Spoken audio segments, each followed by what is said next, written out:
leadership from the department, the entities, civil society practices on the platform, and fellow South Africans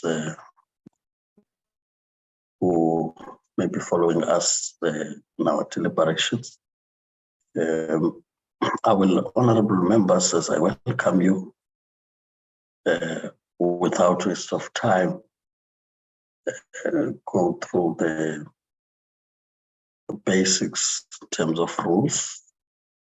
Just to remind ourselves that at all times, meeting on this platform, we have to ensure that our mics are muted, video camera off, until you are recognized by the chairperson, in which case you'll then, once recognized, proceed to unmute your mic and your video camera, proceed to speak. In situations where you experience connectivity challenges, you'll indicate for the permission of the chairperson to switch off the video camera so as to maximize your bandwidth and be able to proceed.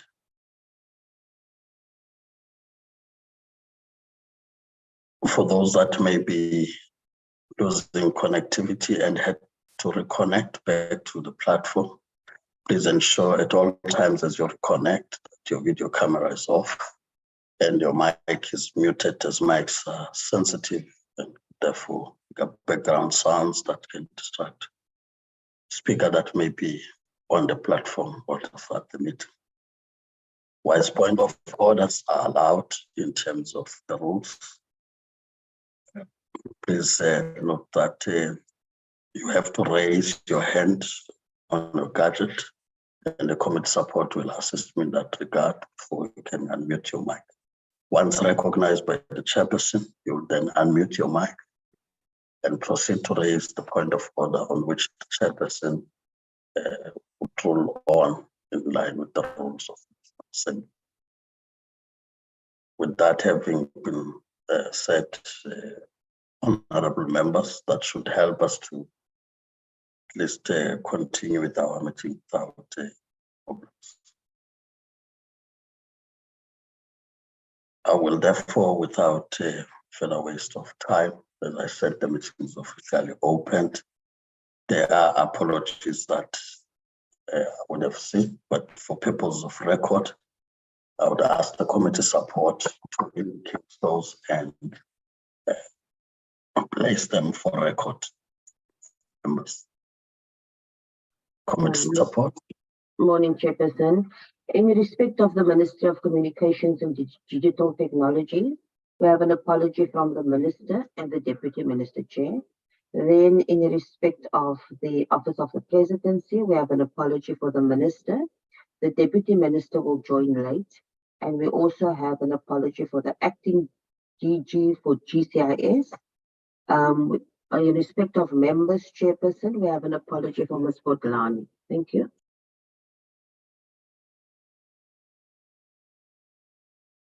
Thank you. Are there any other apologies from members that may have not been recorded?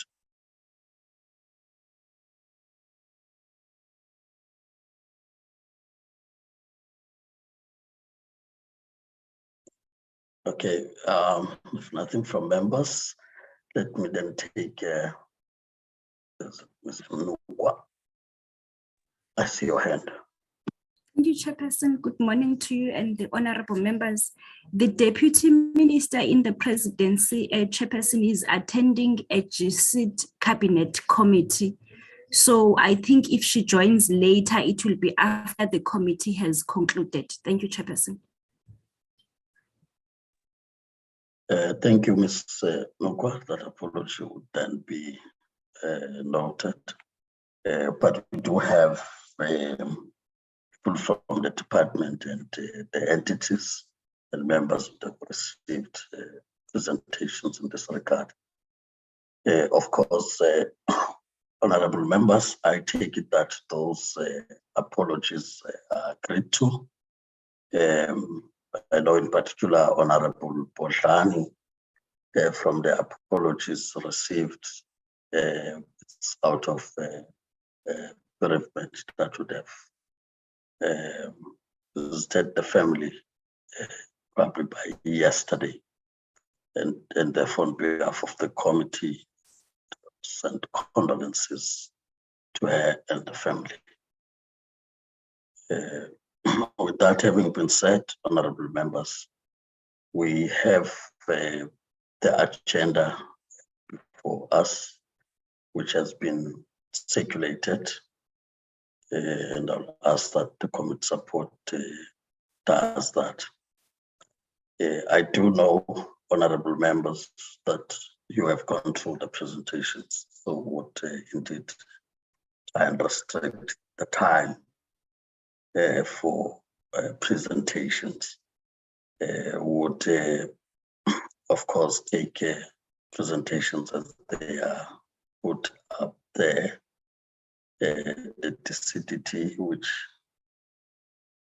I take it that members would have also seen their consolidated presentation over and above the individual presentations they would have received. And I suspect that that's going to be their focus on the presentation.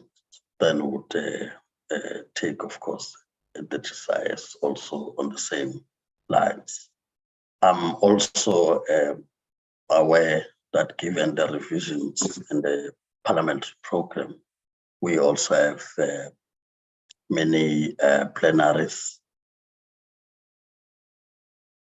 We have got many plenaries that members would have to attend to, and others physically so. And therefore, we're going to be qualitative in terms of time and engagement. So I would not be allowing too much of the time for the presentations, but allow time if members would want to engage those presentations. And I'm sure from the department, now that we don't have the ministers owing to those engagements of cabinet and so on, you would have arranged on how you want to lead the presentations. And I hope I'm audible. I now see Honorable Machos is saying that probably she couldn't even hear the condolence message. No, I was referring to Honorable Bodlani, who's got bereavement in the family, I think as of yesterday, and she would have apologized that she is unable to attend the meeting. And I was on behalf of the committee conveying that message of condolence. I hope now, Honorable Machozi, I'm audible.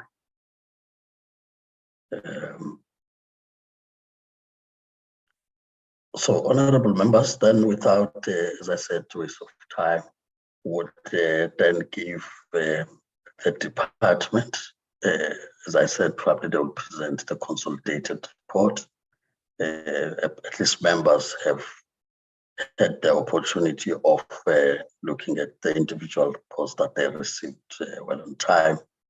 So in this regard, I will invite the department. Of course, I'll try and limit the time to 30. Max would be for 40 minutes. I want to go beyond that on matters you would want to emphasize. GCIS being smaller out indeed with the MTDA max 30. So we'll take the presentations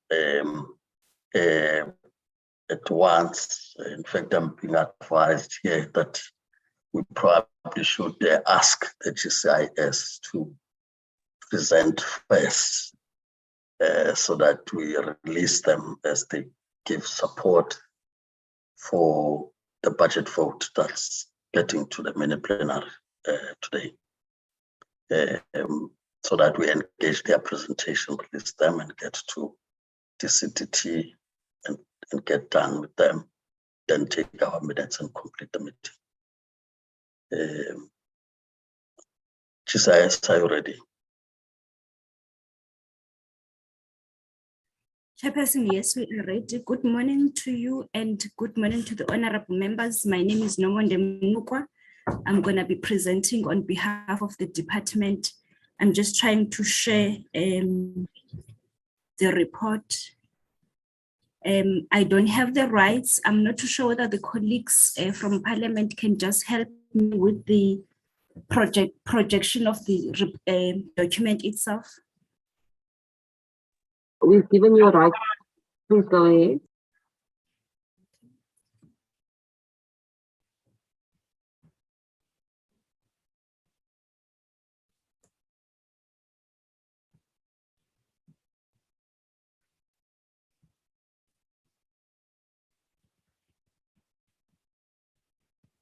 Hajira, will you let me know if it shows from your side?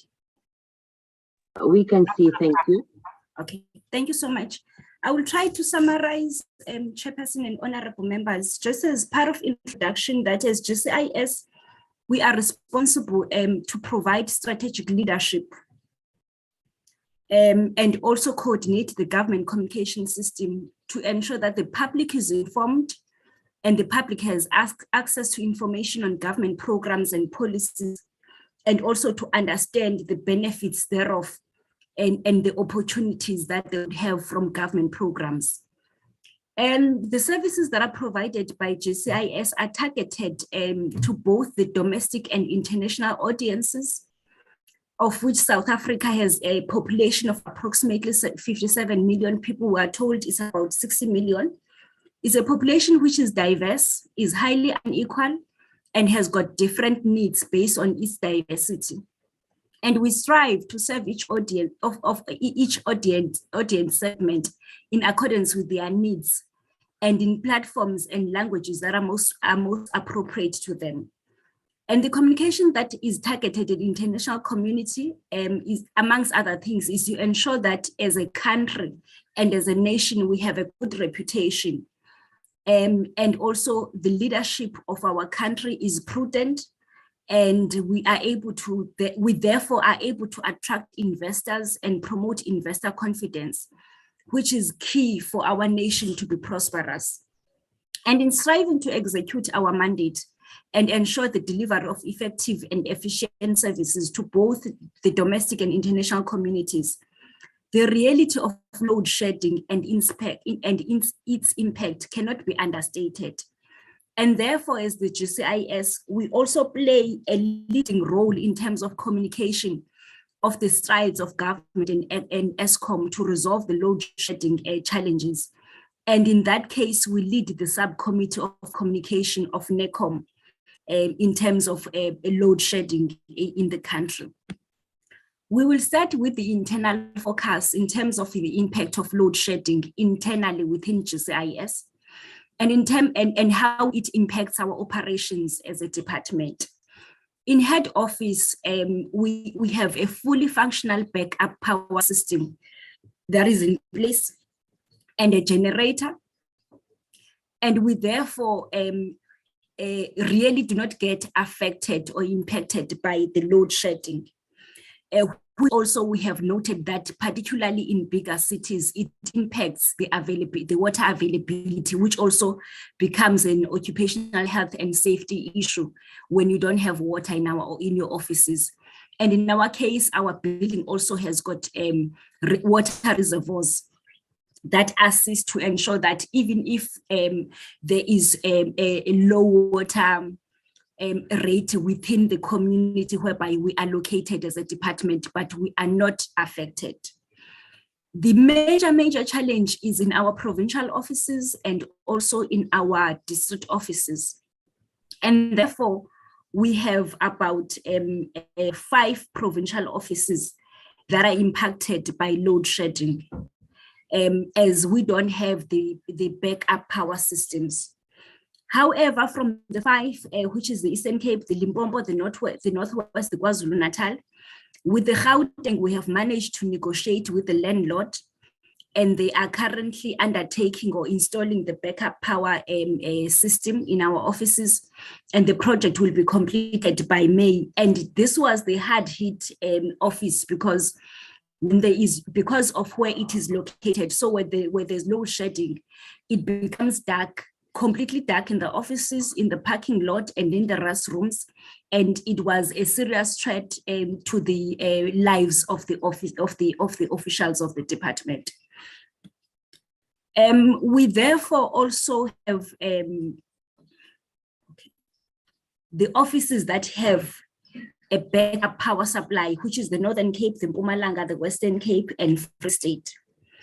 But generally in our provincial offices, the impact of load shedding is more on scheduled, particularly virtual meetings, because we try as much as possible to ensure that our stakeholder meetings are virtual so that we can reduce our operational costs, given our limited budgets. And therefore, during the load shedding, we can only do as much as a little bit of administrative work, face-to-face engagements, and we also get seriously affected in working on virtual platforms, including some of the platforms that are digitized or automated of the department. The key risk we face in terms of ensuring that our offices, they are empowered, particularly excluding budget with the backup generators, is the fact that there are safety requirements that we have to comply with, and basically we needed to have specialized storage facilities for the diesel because of the fumes, and it becomes a health hazard to just store it anyhow. I will come to how we get affected, particularly in terms of the information and communication technology, but in district offices, we have about 55 district offices, of which only 5 have got a backup power supply, 50 they do not have, and they get seriously affected. Of the 55 backup district offices, we have one whereby the landlord has agreed that they will assist us. I think the one in Kimberley, they will assist us to install a backup power supply. The other district offices, we share them with the municipalities, and the rest, majority, they are standalone that we rent as a department, and some of them are in Tusong centers. And 50 of the 55, they do not have the backup power supply. And during the load shedding, the operations, they get seriously disrupted, and therefore we have to utilize various means in terms of having to optimize our time during the load shedding period. I must say, Chairperson and honorable members, the past 2 weeks have been even worse because we saw the rate in terms of the stages whereby we were long on stage 6, and therefore it then meant that the majority of our operating hours are seriously affected. And one of the risks that we face is one of the reputational impact to the department, because some of the meetings that we have are with some of them, very few though, with international media partners as well. And then in terms of information and communication technology, I think the major issue is the period that it lasts us to have our battery lives, which is maximum of a battery life of a laptop or whatsoever equipment that we use is generally 3 hours. And therefore, because the districts and the provincial offices, they more support the face-to-face engagements whereby we have to reach the approximately 27 million people who are staying in areas whereby the preferred platform is to have face-to-face engagements. And it becomes challenging to even store the videos and the photographs on site sometimes, and the battery lives as well of the equipment that we utilize gets affected. We heavily rely on SETA in terms of ensuring our network availability. which in terms of our own targets, we put a target of having a network availability uptime of 95% of the time. And sometimes the SITA offices, they get affected as well. And therefore, we have challenges in terms of the source of the network availability. However, Chairperson, it would be prudent for us to say the challenges that we have had, particularly around the network availability itself, hasn't been more on the SITA availability, because it was more on the other issues. Sorry, it was not more on load shedding, because SITA has got backup systems. However, it was more on general challenges like maybe the storage of cables and so forth that happen in some provincial offices. And our major challenge in terms of ensuring, particularly for internal operations, a sustainable business continuity in the department is the budget, because we have to ensure that of the 50 district offices and the 4 provincial offices, we are able to procure the backup power supplies, and our choice is not generators, given the fact that we need to also have specialized storeroom for the storage of the diesel. But however, we have looked at inventors, and therefore we need to ensure that we have sufficient budgets to procure the inventors for all the about 54 offices, including the provincial offices. And the major challenge is the fact that our budget, 34% of it gets to be transferred to the to our entities. And we are left with merely about 500 million as department for operations. However, we have decided to reprioritize our budgets, particularly for the upcoming budget adjustment period, so that for the other 4 provincial offices, we are able to procure such inventors that will ensure business continuity. And we already have a scheduled meeting with National Treasury for June, whereby we will also include, in terms of our budgetary request, the budget, the additional budget to be allocated for us to be able to procure for district offices. And we are hopeful that National Treasury might hear us positively. We've also have drafted a working remotely policy as a department that we're gonna be getting into consultations and have necessary approvals, because we have taken note that some of the colleagues in their own houses, they have backup power supplies that we can then leverage on them, so that when they have meetings, particularly virtual meetings, they can work from home. In terms of the external environment that we, as we coordinate the government system, the community media and its users, they are highly impacted with load shedding. And particularly with the fact that in terms of the community broadcast, which is your radio and television, part of their license conditions is that their services should be available 24 hours. And as such, it becomes very expensive for community broadcasters to afford to have backup power supplies. However, in some periods, we also noted that even the network itself, whereby they have to be sourcing their supplies, get to be highly affected. And the other challenge is because the community media highly relies in terms of the advertisement to be able to be sustainable. The challenge is at the times there's load shedding, they are unable to flight the advertisement that would have been paid for, particularly to be flighted on certain particular times. And therefore it then affects their reliability and affects then their revenue streams.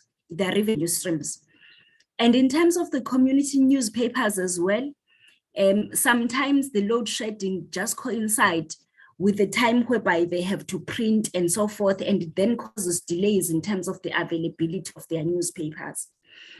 As a department also, we run a bulk media buying for the government. And as such, we get to be affected in terms of the reach and frequency of the campaigns that we have to run, and particularly the targeted audiences and the times why those campaigns should be flighted. And the load shedding therefore also leads to the decreased reach and frequency for the campaigns, thus lessening the impact of the messages that have to be received by targeted audiences. As a department also, we have a responsibility to ensure archiving as we cover the lifespan of the office term of the president and the deputy president. And as such, the izimbizos, they are heavily reliant on us as a department in terms of archiving the material that gets to be particularly the material of the particular izimbizo. And also we support both the provincial offices and the local government. And therefore we get to be affected in terms of being able to capture the material on site when there is load shedding, because we want also to make sure that the communication is real time. And therefore it can also be provided later on, which is unlike a situation whereby you provide real-time services. And also the digital and social media platforms, particularly for provinces and district offices, it gets affected. And as such, sometimes because we heavily reliant in terms of the data access, which we have noticed that the network becomes problematic during load shedding. Also in continuing in terms of the work that we provide for the government clusters, the media engagement and our provincial and district offices, as I've also indicated. The challenges that we have lately, as I've said before, is the longest time that we have to deal with the load shedding, because we saw ourselves having been more on stage 6, which has got a higher impact compared to the stage 3 that we usually had. We also get affected because we have to provide media advisories that have to be real time to the media itself, particularly whereby they're gonna be media briefings and media statements. And as such, because we coordinate the system, sometimes some of the colleagues who really are having to issue their media advisories and their media statements, depending on where they are in particular province, and they get to be affected. And therefore, the processes that had to be followed in terms of ensuring that the statements, they reach the media houses on time, get to be highly impacted. Generally, as a department, we work through the virtual platforms. And if we have to coordinate the system in terms of your provincial offices, the government provincial offices, not the GCIS internally, it becomes challenging. Whilst we take note of the fact that to call everybody to Pretoria might have serious cost implications. I think I've mentioned the issue around the reputational damage generally for the government itself and also for the country. And however, the staff morale also gets to be lower, given the fact that some of the plans that the colleagues might have, they will have to reschedule them given the changes in the load shedding status as well, because sometimes we do note that whilst we have the schedule for the week, they become challenges in between. For an example, yesterday, due to weather changes, we saw ourselves moving to higher load shedding stages than initially communicated. And at this point in time, whereby we're working hard as government to ensure an informed nation, we face a high risk of increased miscommunication based on the real time that we are able, particularly on the digital platforms, to respond and also to correct information that might not be correct. And also in terms of the fact that government is moving, though slowly, but we're moving on digitization of the public service. With load shedding, then we get to be affected because depending on where the colleagues are located, it becomes a challenge then to be able to use the digital platforms for the work, particularly that the colleagues have to do, that sometimes might need on-time approval. And in conclusion, Chairperson, I would then say we have been impacted by load shedding as a department also, but also as a government communication system. And therefore, in delivering our programs and services, we need to improvise, but also we need to have capital investment that unnecessarily not provided for to ensure that the business continuity doesn't get highly impacted as it has already been. We also, as a department, play a very key role in communicating the work and the progress of the National Energy Crisis Committee, which is NECOM, and as we lead the communication subcommittee. And as such, the Minister of Electricity has commenced a robust communication plan, including weekly updates to the media that GCIS leads on every Friday, starting at 2 p.m., whereby we have media briefings and we keep the nation informed in terms of the progress in the implementation of the Energy Action Plan. And we also ensure that as a department internally, we optimize our limited resources to ensure that our operations are not as impacted as it would be. And as such, we have set aside ourselves to make time to negotiate with the Department of Public Works and Infrastructure, that where possible, they assist to lead the negotiations with the landlords to install backup systems.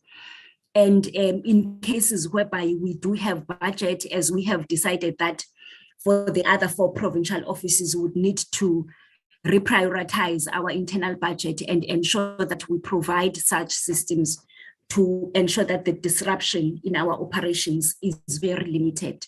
Chairperson and honorable members, thank you very much.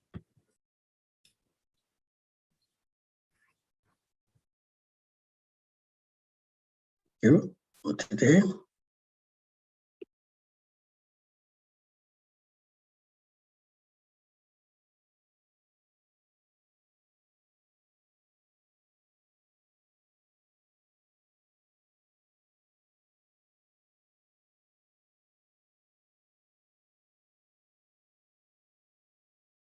Please unshare and allow space for them today to share.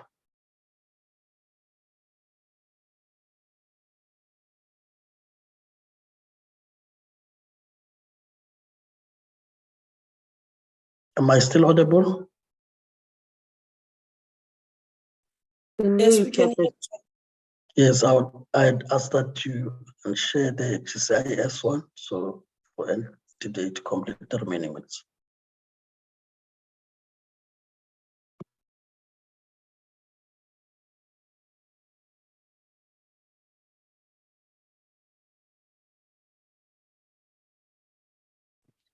As the unshared chair, let me just take the opportunity to thank you and the committee and just indicate that we have a very short presentation which will be done by the CEO. I wouldn't have much to say, but the CEO will continue to make presentation. I will come back to take questions if there is questions on our side. Thank you, Chairperson. I'm just waiting for the rights to share my screen. It says the host has disabled.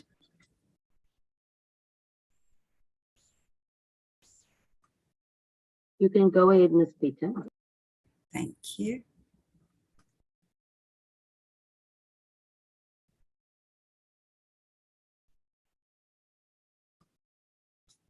Please let me know when it is visible on your side. We're able to see your presentation. Thank you. Thank you very much. Good morning, Chairperson, honorable members, and colleagues from the GCIS.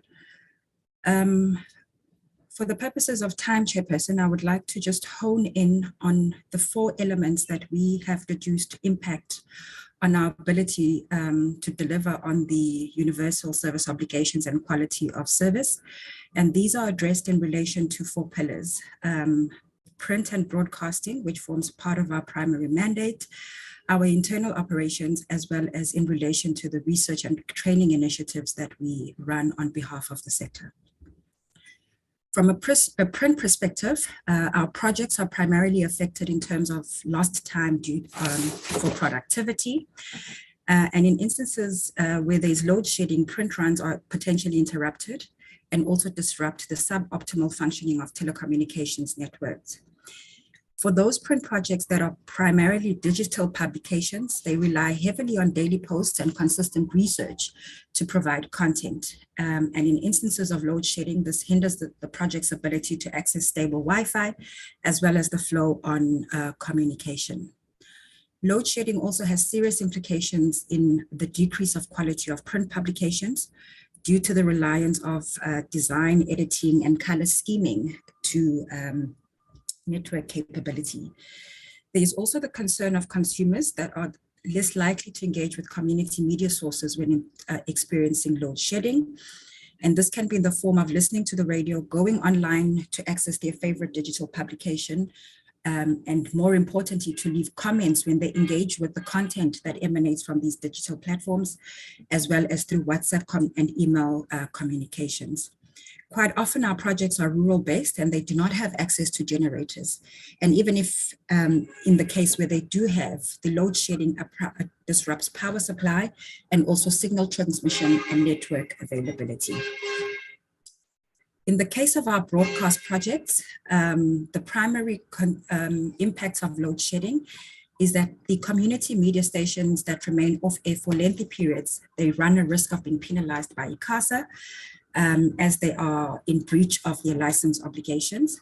The day-to-day operations of the stations, such as programming schedules, are also interrupted.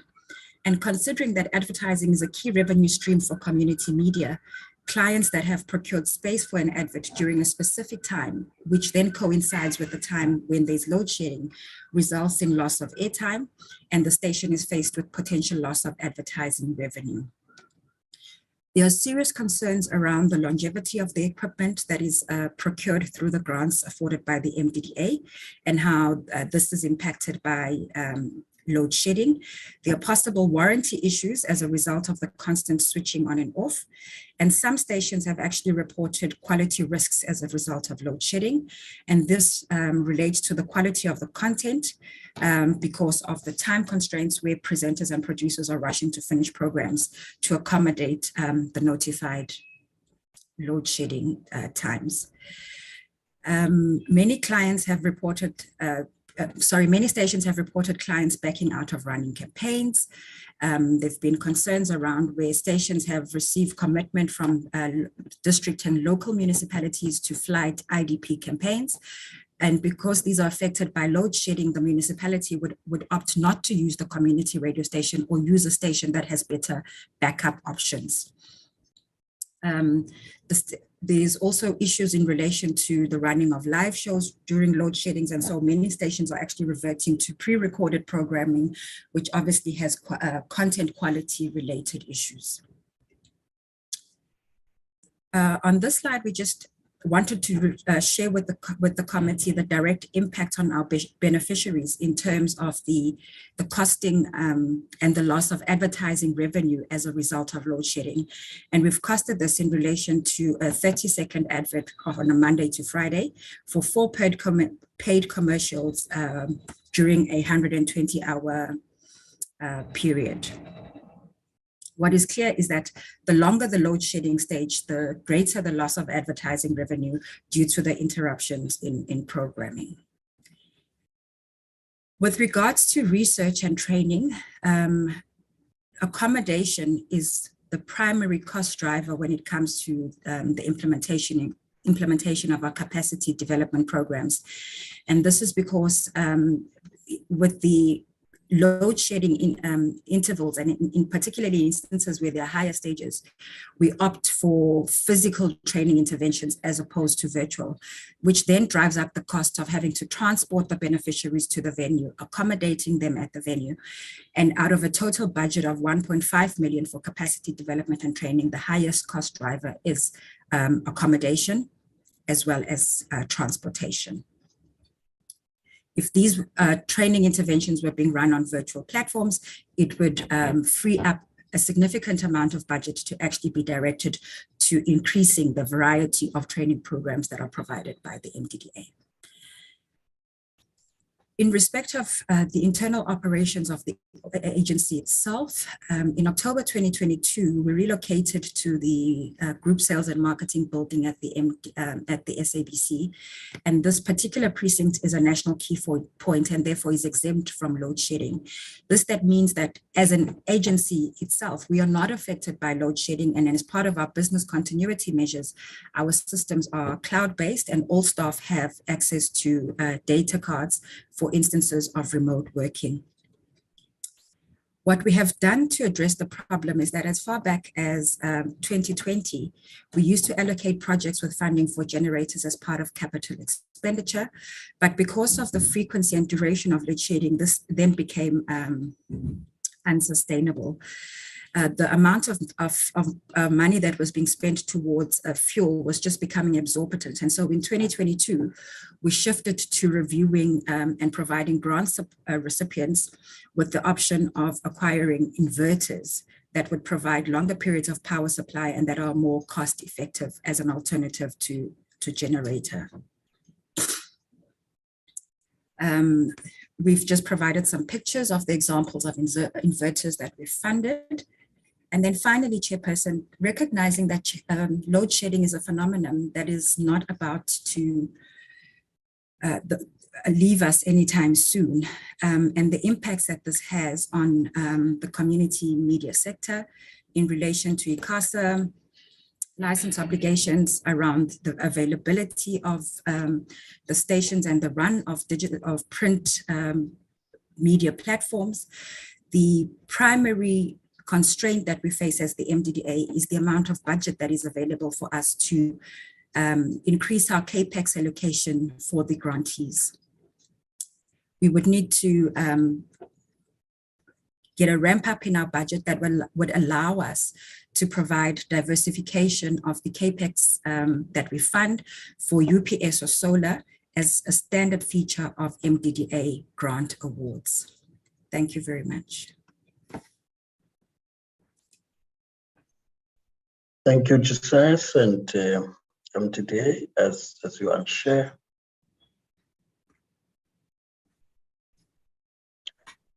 I will now take honorable members who would want to comment, get clarities, or engage with the presentation from GCIS and MDDA.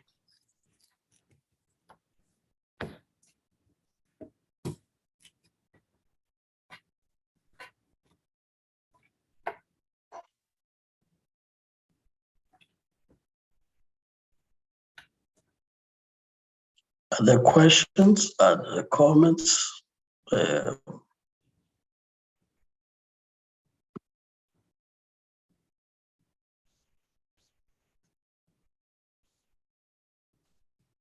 you very much, Chairperson. Honorable Pambo, I don't see your hand, sorry. Can proceed.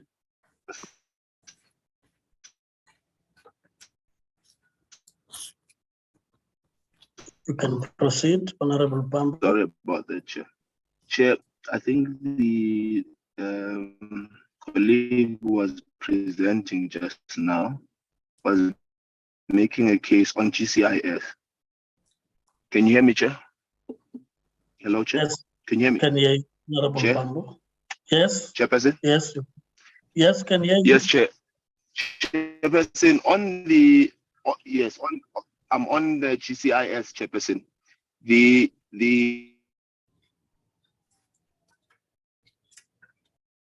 colleague who was presenting just now made mention of budgetary constraints.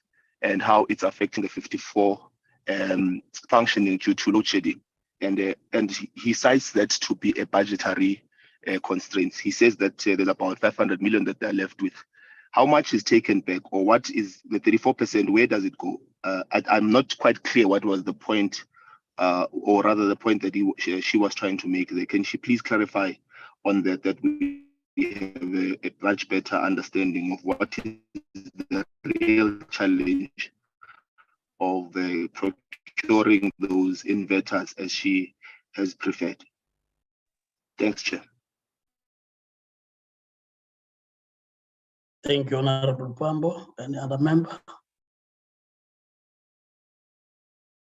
The Honorable Machozi, I see your hand. Thank you, Chairperson. Greetings to all honorable members and GCIS and MDDA. It's not a question per se, Chairperson, but maybe to be proactive as the entities of communications to say that we have heard when they were presenting in terms of the how they are going to mitigate in terms of the load shedding. And as much as it is not a final maybe resolute that we are going on stage 10, that maybe they should then prepare themselves. I heard that they do have generators that they are using, but the load shedding impacts on the production that they are doing, especially at GCIS as they are producing papers and with information departments. I would maybe in their next presentation that they then find a way to work around that if it does happen, because it's something that we are not sure of, it's something that we've heard. But if we do go to stage 10, that would obviously mean that we are on blackouts. And how are they going to then have a program in place to make sure that it does not then destabilize the production, as much as they've said that already it does impact on the production that they are producing on papers. Just to mitigate that, I think we've said everything, Chairperson. I for one, in our last presentation of the GCIS and MDDA, I think we spoke of all challenges and concerns that we had. So it's only that comes now in mind that can they then have a report on how then are they going to mitigate in between the load shedding if it happens that we go to stage 10. Thanks, Chair. Thank you, Honorable Machozi. In the absence of other questions, let's allow responses for now. Clarity on the question asked by Honorable Pambo and what Honorable Machozi has raised. She says. Thank you very much, Chairperson. Chairperson, I think in terms of the GCIS, we normally have the funds, the budget that go to the entities already delineated by the National Treasury. So our budget comes already having what should go to each entity. And maybe just to summarize, Chairperson, in terms of our current budget of 750 million this financial year, 256.6 million goes to the entities, of which that comprises 34%. And out of that, only 5% goes to MDDA, which is a 37 million. And 29% goes to Brand SA. And maybe just to elaborate a little bit to say, because Brand SA's offices are also international, so that takes into account the exchange rate in terms of whether they are in a country that utilizes a euro or a dollar or a pound. But Chairperson, without closing that, we will discuss with the MDDA colleagues so that when we meet National Treasury in June, we have a consolidated budget request taking into account the MDDA needs so that we can present them and allow National Treasury to then take them through their processes and decision making. And the others, Chairperson, in terms of us having to brace ourselves up for a possible higher stages of load shedding, we're working on it, Chairperson, and we are hoping that the plans that we're putting in place, particularly around the remote working, whereby we leverage on the systems that the colleagues have probably in their own homes, but also to look at how much we can reprioritize from the budgets that we already have, might somehow limit the risk exposure to the department. Thank you, Chairperson.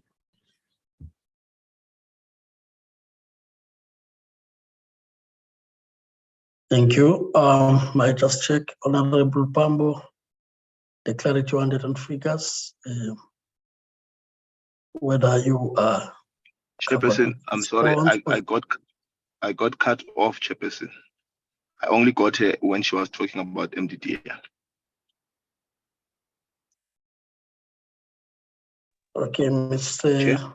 Nokwa, do you want to just repeat on the part you had asked about the budget as you presented it? Thank you very much, Chairperson. Chairperson, I was saying our total budget as a department for this financial year is 750.7 million, which about 256.6 million is for entities. And it's not GCIS that then decides what should go where. It comes already categorized by National Treasury in terms of how much gets to be allocated and to which entity. And then in this case, in terms of the 256.6 million allocated to our entities, 5% of that goes to MDDA, which is about 37 million, and 29% goes to Brand SA. And particularly the information that becomes important in terms of one of the variables that might be that probably National Treasury considers when they allocate the budget to the entities is that Brand SA operates or has offices internationally as well. And therefore they have to take into account the exchange rate, whereby some of our offices are in areas whereby the dollar euro or dollar pound or dollar, the rand euro, the rand pound, or the rand dollar exchanges have to be considered as well. However, we were then saying we will have a session with MDDA so that as we meet National Treasury in June to make our budgetary request to them, to present them to them, we will already include as part of our needs, the needs for MDDA, taking into account the fact that they have already indicated their needs. And therefore we'll hope that National Treasury will be able to process such a request accordingly and provide the necessary decisions as they normally do. Thank you, Chairperson.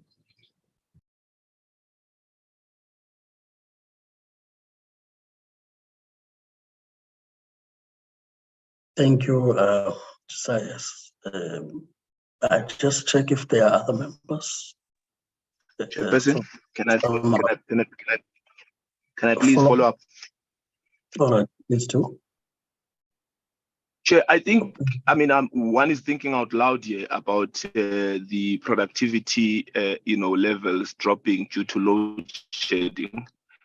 Is it not something that the, GCIS can, put directly either to the Treasury, depending on the procedure, to insist that it is fruitless and, useless to basically put money elsewhere and not put in what is or appears to be a pressing or evidently is a pressing, matter, which is this one of load shedding? Why can't we, redirect and make sure that we keep these 54 offices, functioning. Without electricity, productivity is low. So what is the point of taking money to where ultimately the office is as good as not being there? Why can't an urgent application be made to say GCIS can't function precisely because there are 54 offices which are adversely affected by load shedding, and therefore productivity has dropped, and therefore we make a plea that immediately we get these inverters so that we keep these offices running. It's just a thought, Chair. I don't know what the colleague has in mind.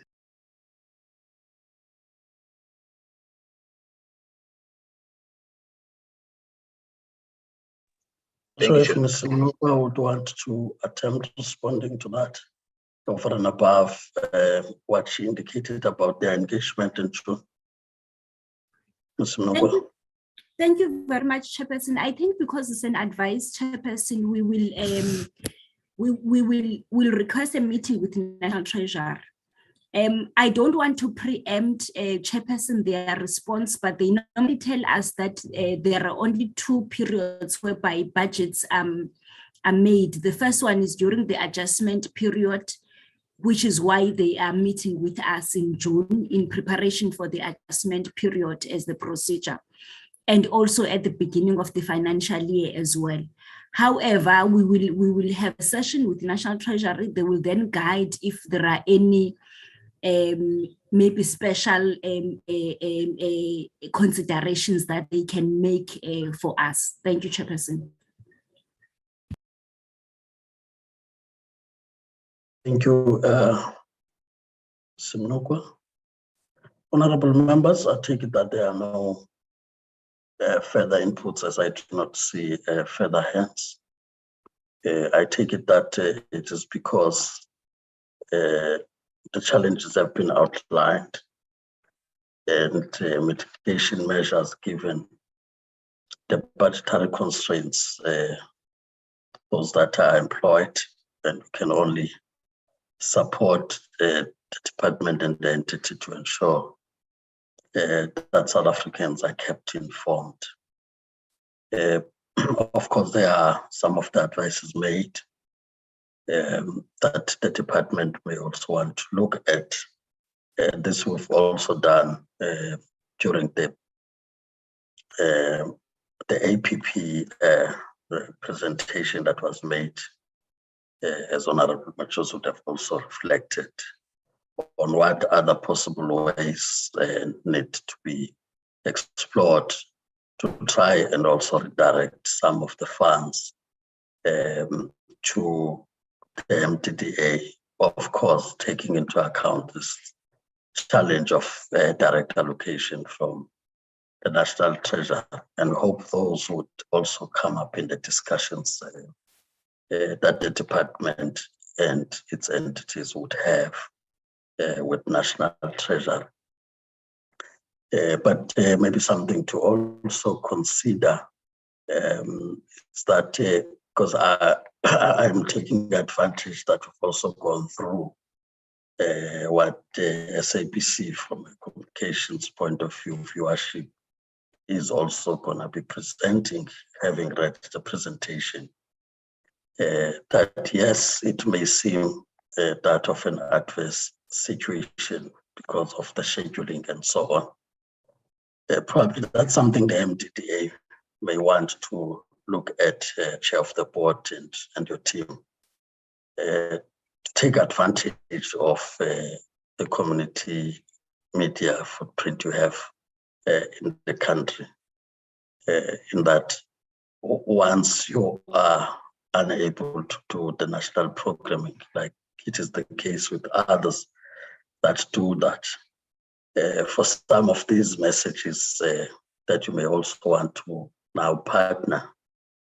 For example, USASA may raise an issue about BDM, the message that needs to go is unable to go because the programming gets affected from a national broadcast and so on. But the community radio stations and your print can be quite helpful if we look at it positively, in that theirs is not dependent on a national pandemic, but they can be engaged to really do it as it suits their schedules, but still communicate that national message, and in that score benefit from the costs that go with that distribution of the message.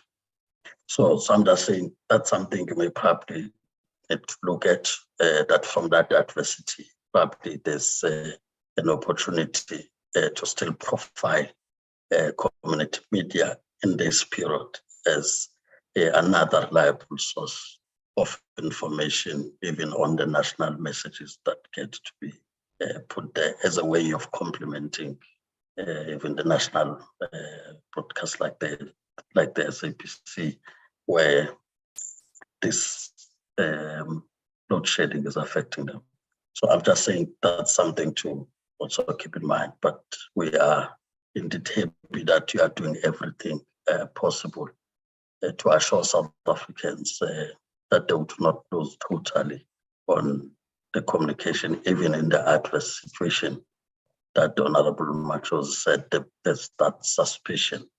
But at the time we're discussing, surely any South African would know this, that even besides what you have as a real load shedding, winter would always pose a problem in terms of the capacity and the maintenance that needs to go because of overload and all that. And therefore load shedding compounds the problem even more. So even if you are not yet there at that stage, the problem is compounded also by the season we are in. And therefore important then to assure South Africans that will still ensure we communicate and that the space is not dominated by fake news, and we can only come very late to give correct information. So that's something to look at. What though I couldn't get, which is something I appreciate, that every Friday, like it would have been with COVID, that there is a briefing by the Minister of Electricity. Again, that point, and I'm raising it because there's also going to be a SABC. I can prepare on that. That during the COVID, we only learned later that there will then be complaints sometimes that the public mandate is unfunded, and therefore these are the losses that have been made.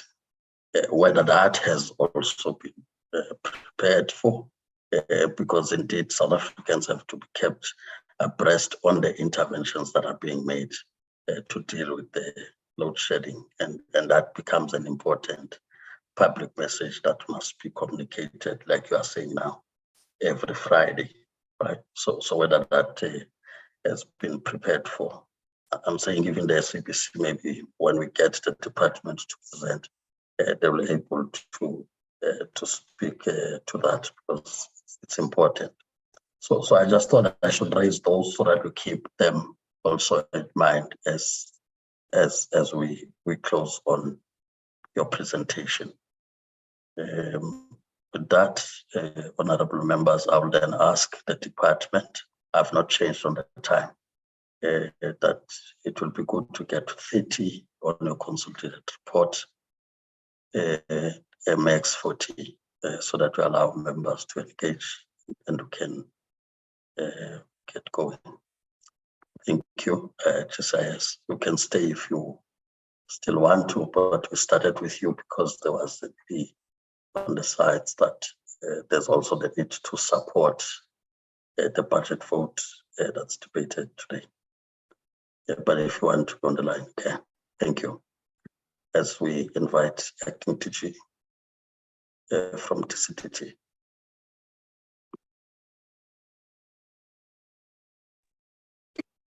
Good morning, Chair. A very good morning, Chair, and a very good morning to all the honorable members on the platform. Greetings to the chairs as well as the executive of our portfolio, as well as then the management from the two departments. Chair, we've already relayed the apologies of the minister and the deputy minister, due to then the incoming visit, state visit of Singapore, as well as then the pressing agenda items in the various clusters. With regards to our presentation, I'm going to ask DG Shalembe to take us through, but just very quickly, Chair, as you're aware, and I think it has been discussed already this morning, that load shedding is a national crisis, and it has had adverse impact, especially for our sector. We also consider that the telecommunications, broadcasting, as well as postal sectors not only provide services, but serve also as an enabler in as far as emergency network, as well as then information dissemination platforms.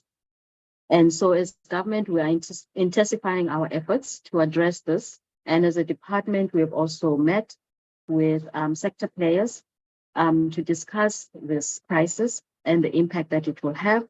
And we've also come up with mitigation actions, which we will highlight in our presentation.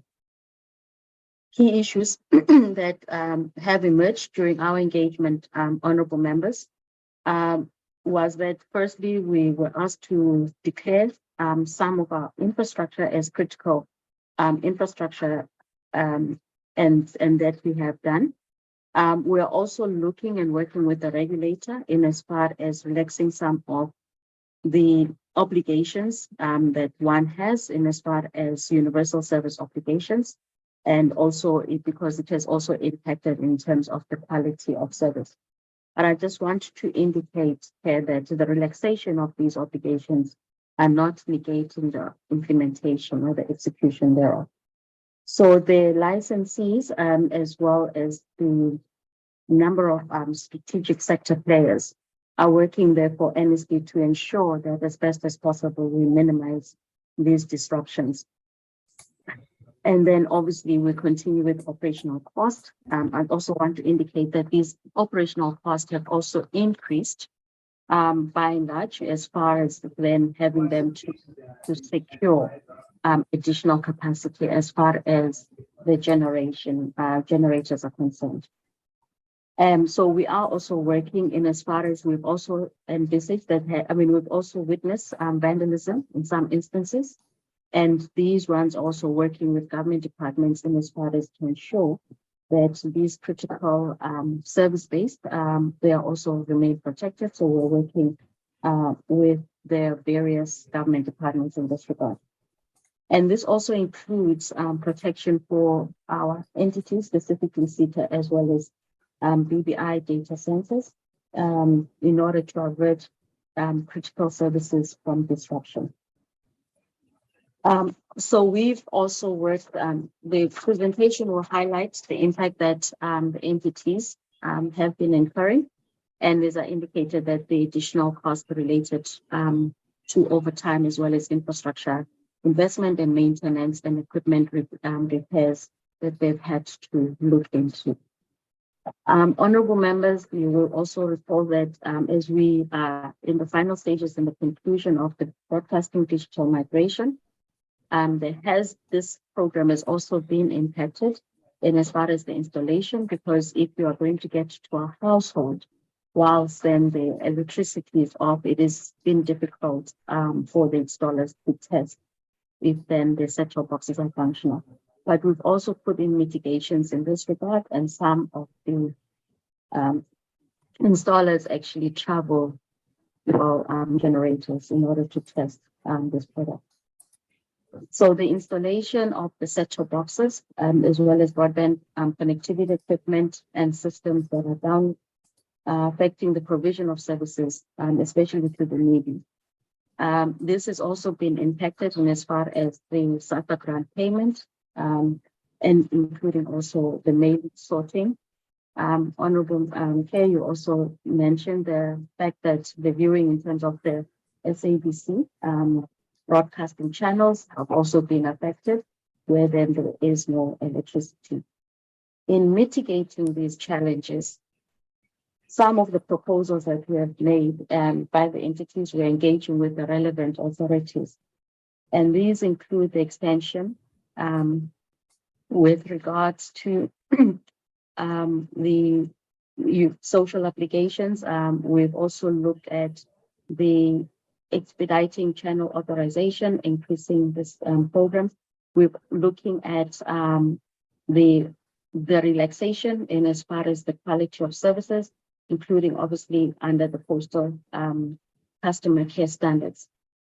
The department continues to engage the Ministry of Electricity as well as government departments, and as I indicated, both the Competition Commission as well as the regulator in trying to mitigate these actions and the impact that the load shedding has had. Chair, I'm going to then ask DDG to take us through then the consolidated presentation. We did submit the presentation by all the entities, but due to the fact that it's quite voluminous, we've then consolidated these into one. So I will then ask DDG Shalender if please could take us through. Thank you.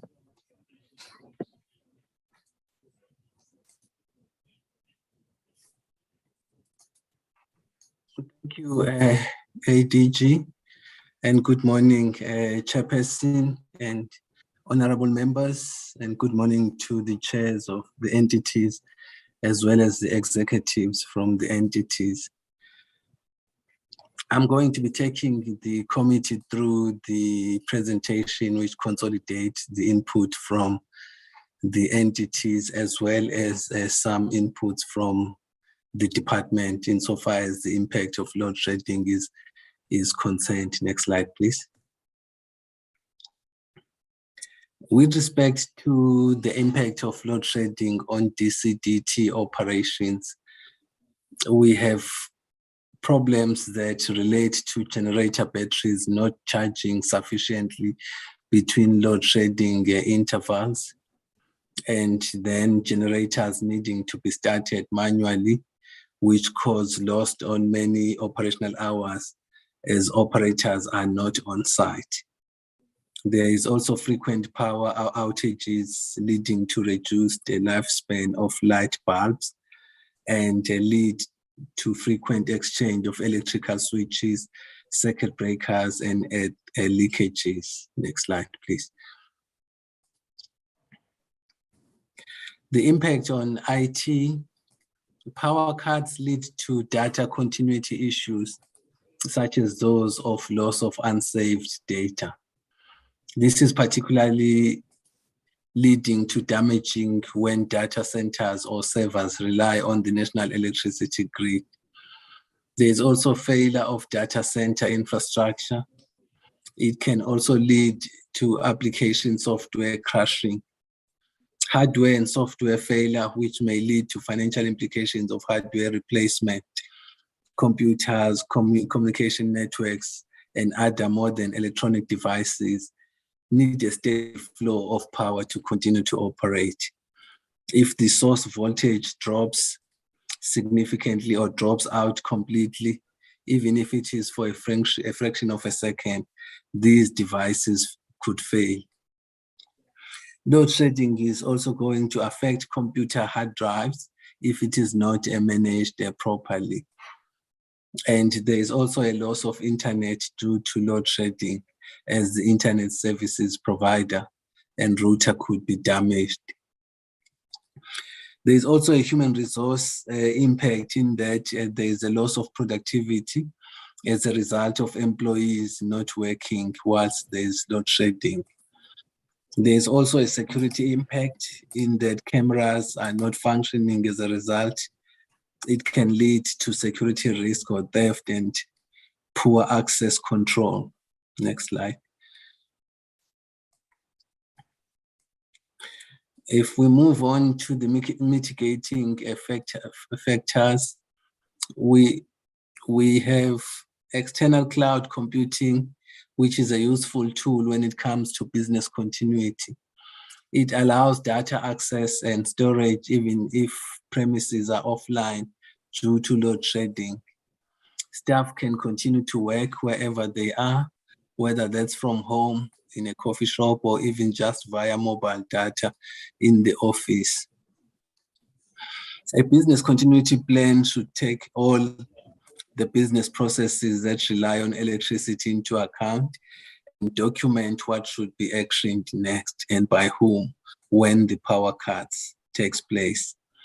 That includes alternative power sources, keeping communication lines open with staff, clients, and suppliers, support for remote employees, data storage and backups, as well as physical continuity measures such as tasks for the alarm system, lighting, and ventilation. Next slide. Mitigation factors, continued data loss and corruption are one of the biggest risks for a business during load shedding, as we have mentioned. We need to ensure, therefore, that business has a reliable data backup system in place that regularly backs up all data, documents, email, and software, and to remind employees to save their work before scheduled outage times. There is also a need to invest in a generator, inverter, or a UPS, uninterruptible power supply, which can minimize downtime and disruption. The effectiveness of remote work was proven during a lockdown, or allowing for flexible work hours so that staff can come in when their area is being affected by load shedding and go home early when work is being affected. This means we can provide alternate power solutions for the employees who really need on-site to perform their roles. Next slide. With respect to the SOC's consolidated information, we note that load shedding has had adverse impact on the sector as a whole. It is critical and essential services impacting on the economy. The sector not only self-provides services, telecommunications, broadcasting, and postal network infrastructure and services, but it also serves as an enabler for emergency network and information dissemination platform. In this regard, then, interventions had to be implemented for business continuity. Next slide.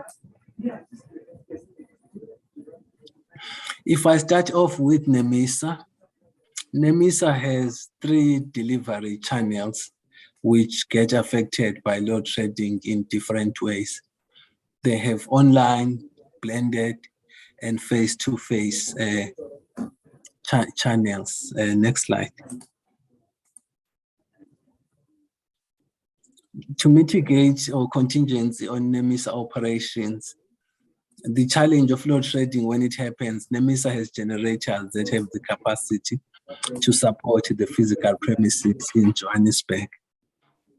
NEMISA has also procured the uninterruptible power supply units to be used by employees on premises and off the campus when necessary.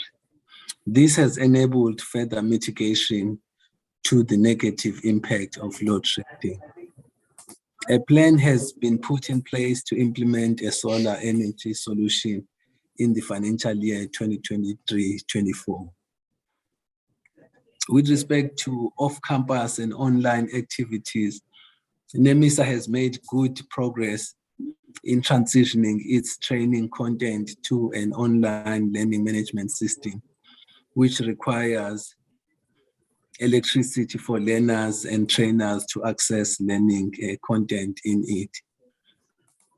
Off-campus and online training activities therefore get to be affected by load shedding, as the learning management system and the devices used for learning purposes require electricity availability for them to be operational. Next slide, please. With respect to the impact on NEMISA operations, NEMISA offices are based at the SABC campus in Auckland Park in Johannesburg. And SABC campus gets affected by above level 4 load shedding in line with City Power's operational plans.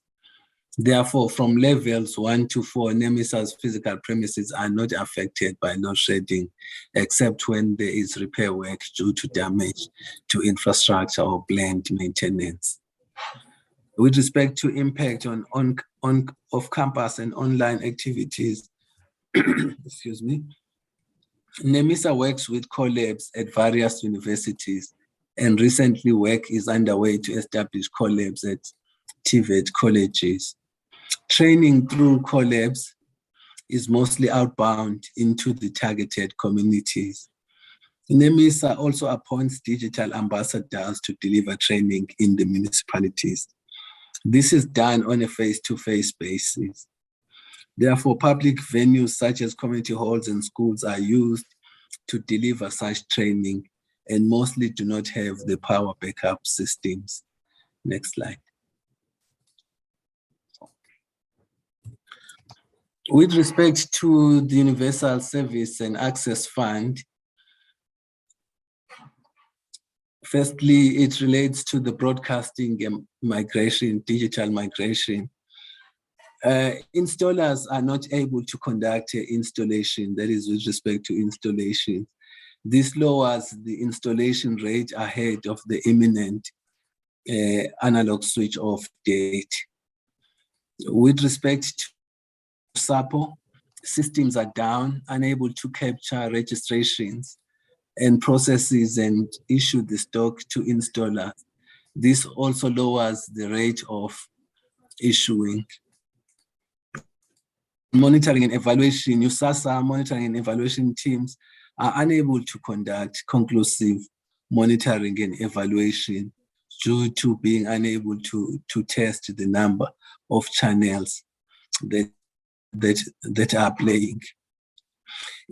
The impact is also felt on BDM awareness messaging, which does not reach the intended people, as they would not have the access to listen to radio or watch television during load shedding, thus missing the adverts and BDM messaging.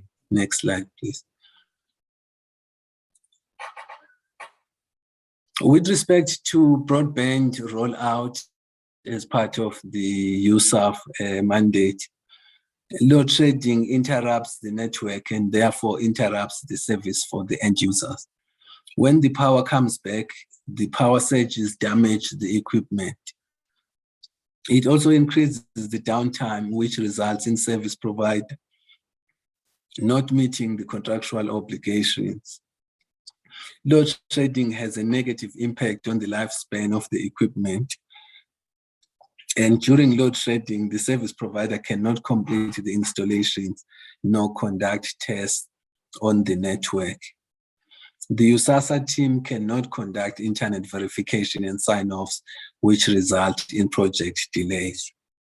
Next slide, please. With respect to the post-bank operations, load shedding affects post-bank's Bloemfontein operations, where more than 160 employees work on a rotational basis. The generator must be serviced and filled continuously at an additional cost to Postbank to ensure uninterrupted operations. This office processes over 13 million electronic fund transfer files per month and must adhere to the Payment Association of South Africa and Reserve Bank regulations so that services failures are not accepted. Additionally, Postbank provides SASSA grant payment services at more than 613 routes with 4 cash pay points per route. In order to ensure fewer interruptions during grant payment, Postbank has to spend more on diesel and generators during load shedding. The grant payment system cannot function if there are no internet connections due to the load shedding. Wireless internet or functional cell tower networks. This also impacts service quality and increase costs for the bank. Next slide. With respect to ICASA, on 23rd March 2023, the authority issued an invitation to interested parties and stakeholders and members of the public to attend a virtual consultation workshop to engage on the impact of the electricity crisis and to identify potential mitigation measures to address such impact in respect of the electronic communications, broadcasting, and postal services sectors. The consultation is placed on 27 March 2023, and 120 people attended. The following organizations presented their views to the authority.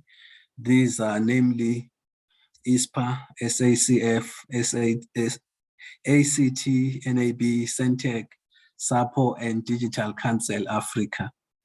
The impact of load shedding highlighted in the representations included the disruption to network operations, which creates significant challenges in, for instance, maintaining network coverage and quality of service. Next slide.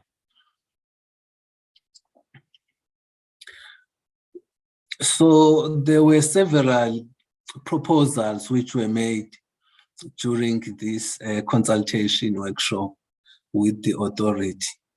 And these included proposals for the reduction of quality of service requirements, expedited type approvals, deferment of network rollout obligations, deferment of USAF contributions, exemption of critical infrastructure from load shedding, suspension of compliance requirements such as code of conduct, code for persons with disabilities, and standard terms and conditions, temporary spectrum to deal with congestion during and after load shedding, rapid deployment, extension of invitation to apply obligations rollout deadline, payment holiday for spectrum auction fees, spectrum fees, USAF, and annual license fees, relaxation of advertisement requirements, expedited channel authorization, increased program syndication, relaxation of postal customer care standards and complaints resolution turnaround times, as well as relaxation of postal delivery service standards. Next slide.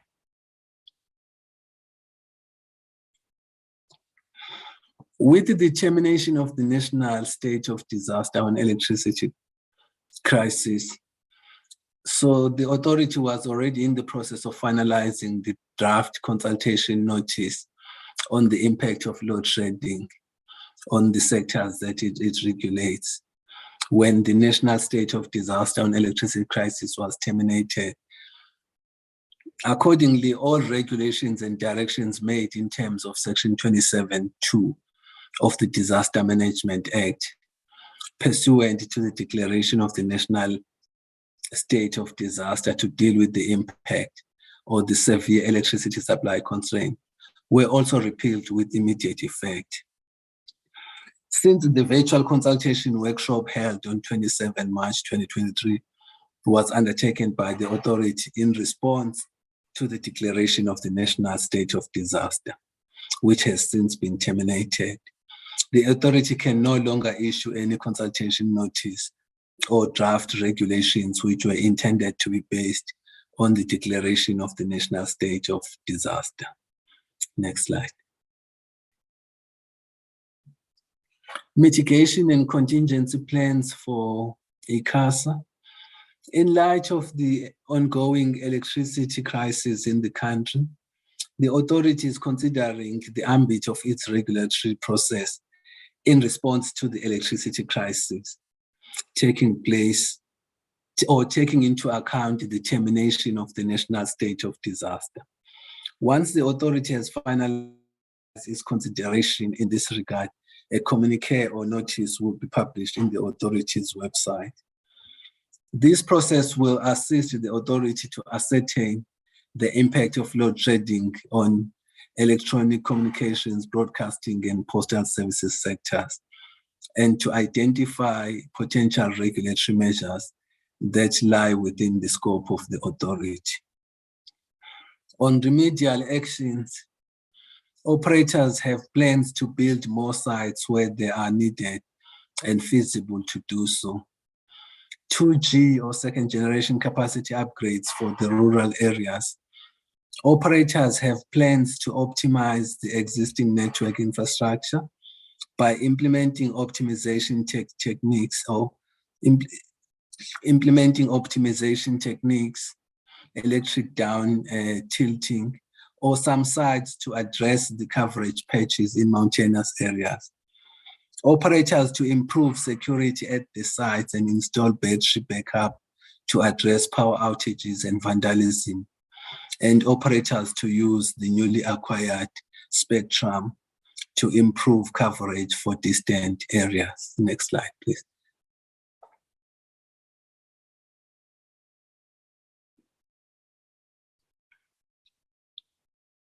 The impact of load shedding on quality of service monitoring.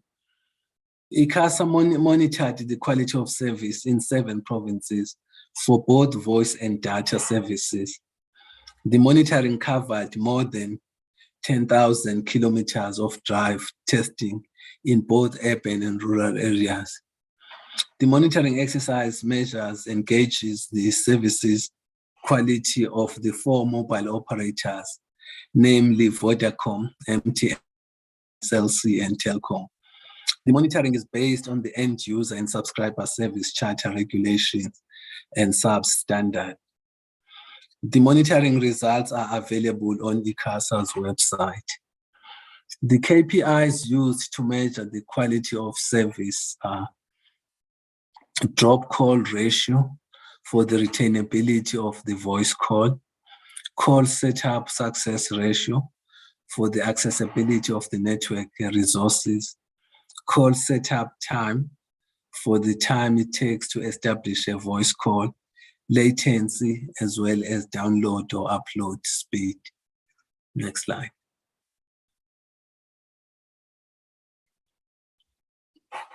So the monitoring findings included that there is poor coverage in rural areas because of the lack of infrastructure and capacity.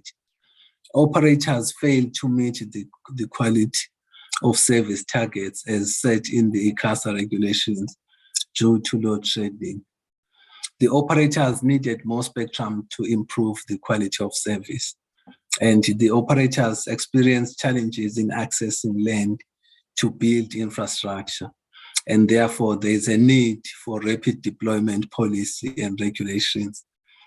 There is a call use of the Universal Access Fund for the purpose of deploying services in rural areas.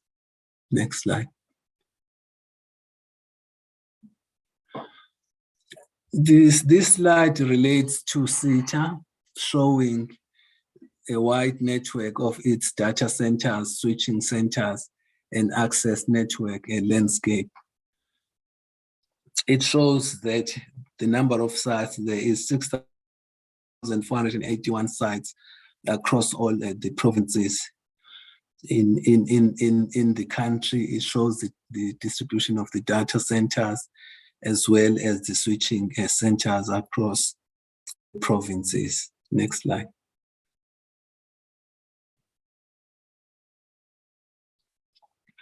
The challenges presented by load shedding insofar as SITA IT systems are concerned. Citizens access government services. So loss of power at government sites or SITA switching data center and industry partners impact services to citizens.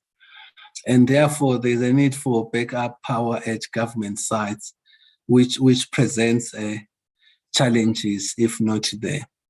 Backup power infrastructure have been negatively impacted in SITA switching and data centers. The ability to ensure timers top up diesel levels to keep power backup systems functional is a challenge at SITA switching and data centers. There is also a problem of vandalism and theft of infrastructure, which industry partners supporting connectivity to government's IT systems being affected by. Next slide, please.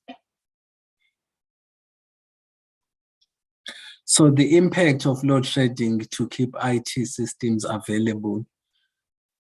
Generators, uninterrupted power supplies, switchgear equipment have been negatively impacted.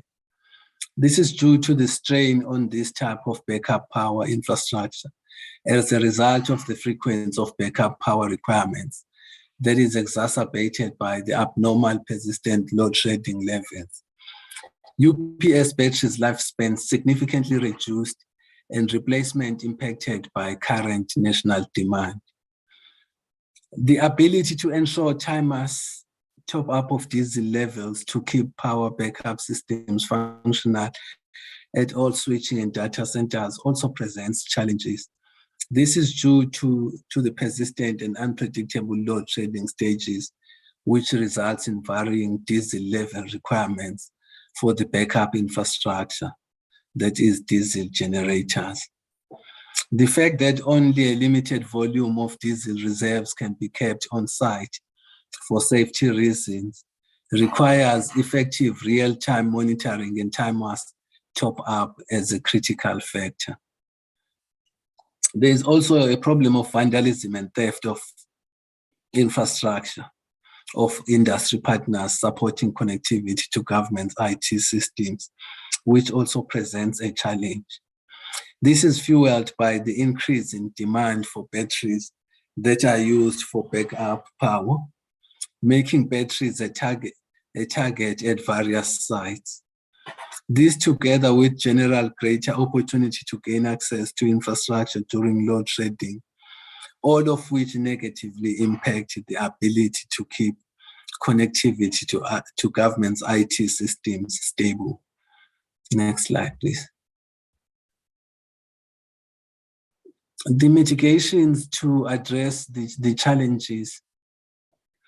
The mitigation action is invested is 137 million capital invested and 138 million invested in maintenance and support. This is to maintain, upgrade, and modernize and build further levels of redundancy, which includes generators, uninterrupted power supplies, switchgear equipment, as well as core network and internet links. It is also for implemented real-time monitoring and effective source of diesel through contracts.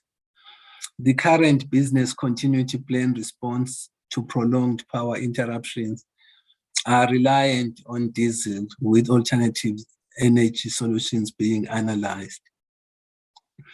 And another mitigation action relates to collaborations with industry, which has to do with ensuring similar measures as mentioned above that are implemented by industry partners to ensure that their infrastructure remains available and resistant and resilient, and working with industry partners to ensure that security measures are put in place to monitor hotspots to curb vandalism and thefts where possible.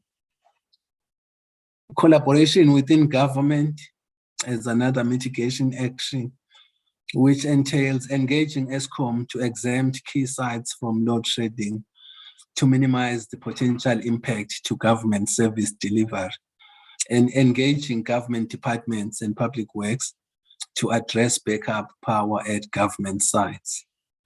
Next slide, please.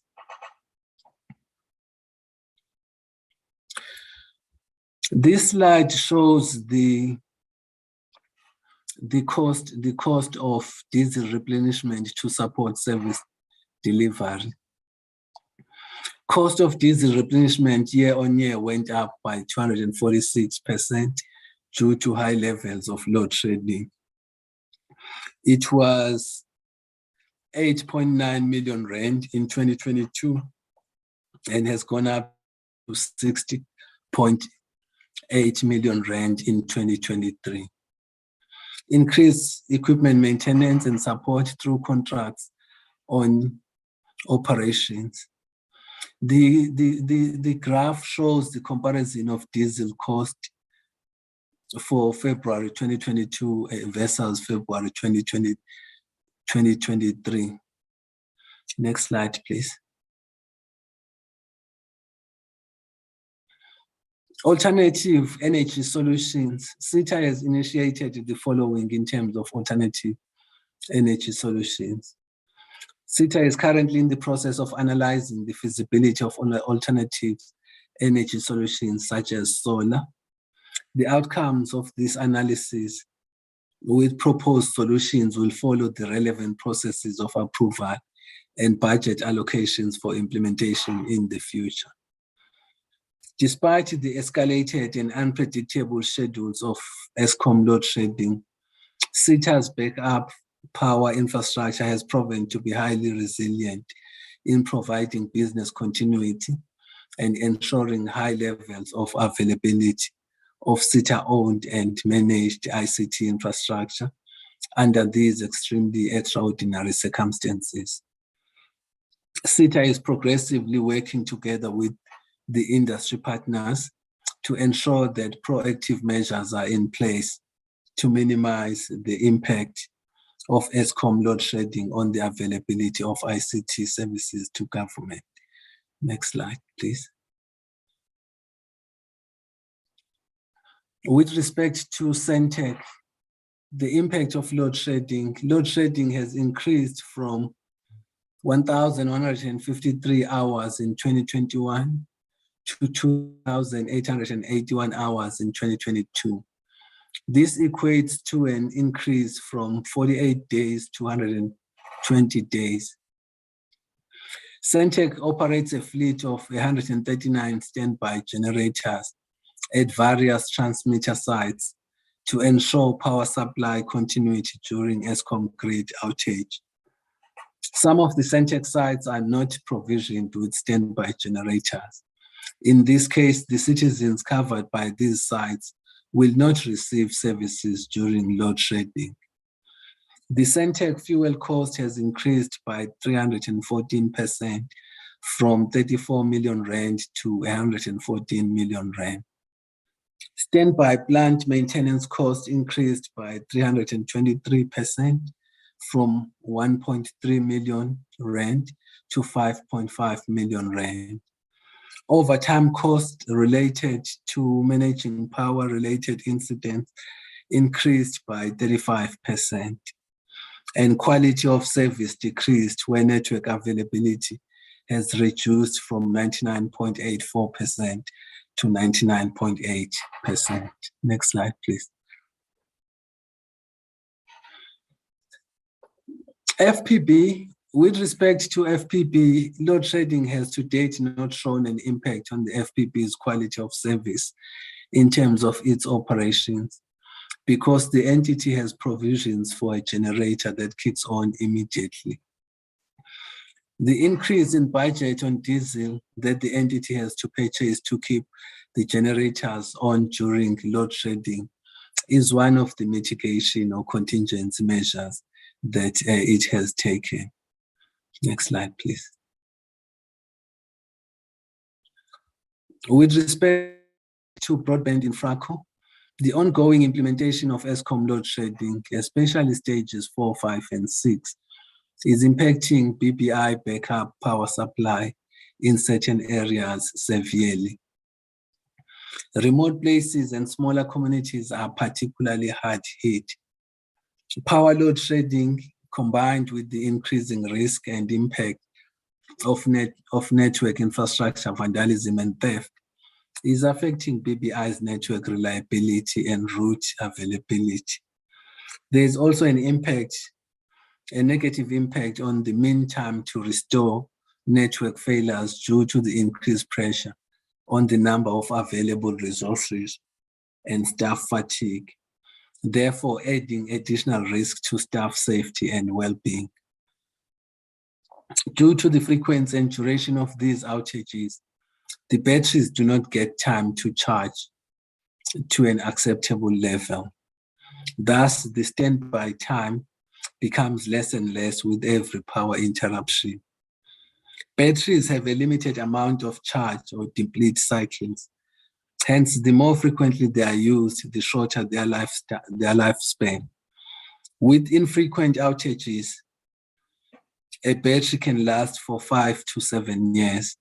But with frequent outages, this will reduce to 1 to 2 years in some areas. In some areas, only a few months. Next slide, please. The impact of load shedding on BBI has resulted in very negative impact on network resilience, which is causing reputational damage to BBI and other service providers.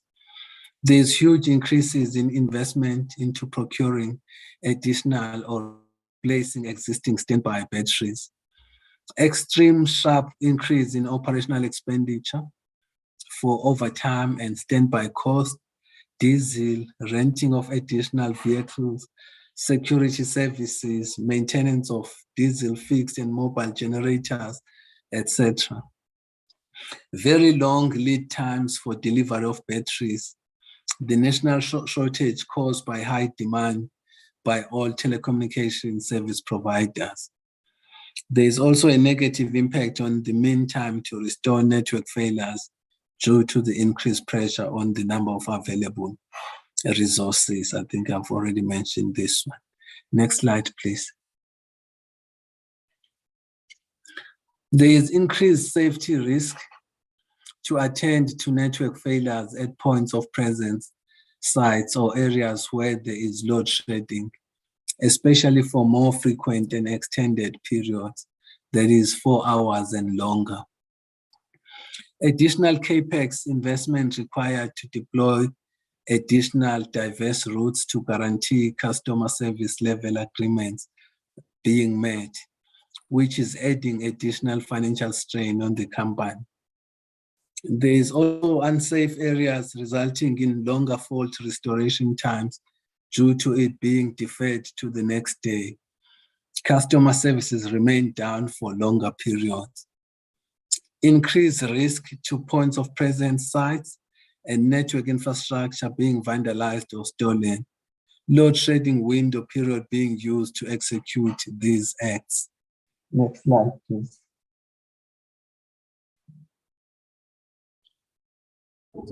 The impact on customer service availability. BBI points of presence sites being isolated and causing customer service to fail, especially customer service terminating at these POP sites. SA Connect and USASA project services availability, where facilities or high sites do not have own power backup supply, and breach of customer SLAs in increasing of rebate amounts paid as a percentage of gross revenue, huge pressure on sustaining customer revenue due to customers canceling services or threatening to cancel, and negative impact on retaining existing customers and prospects of renewing or signing new business. Next slide, please.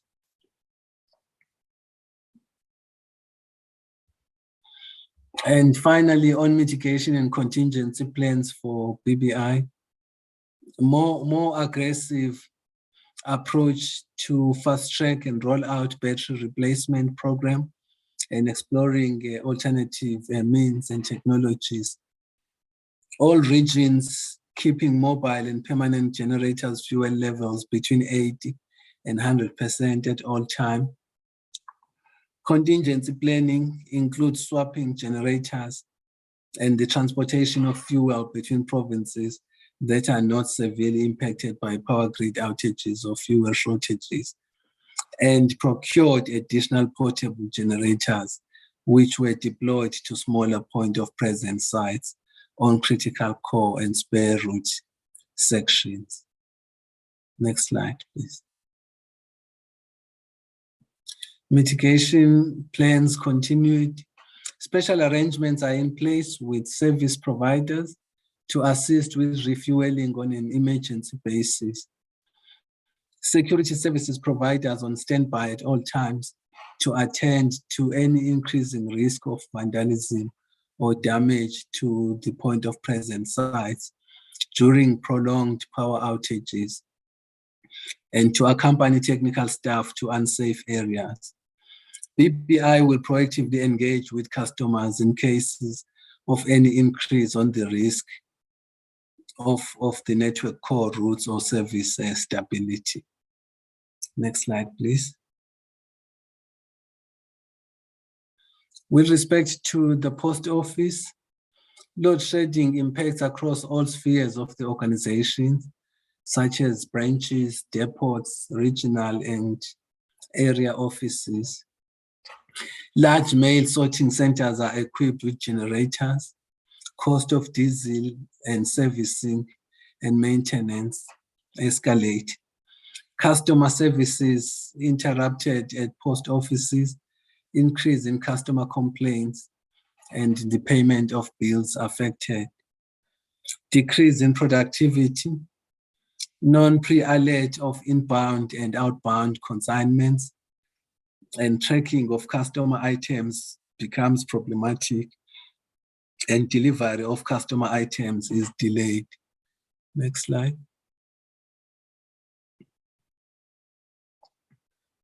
The post office provides an integrated service with the SADC postal services companies, which are listed here in this slide. And with load shedding, that service becomes interrupted. Next slide, please.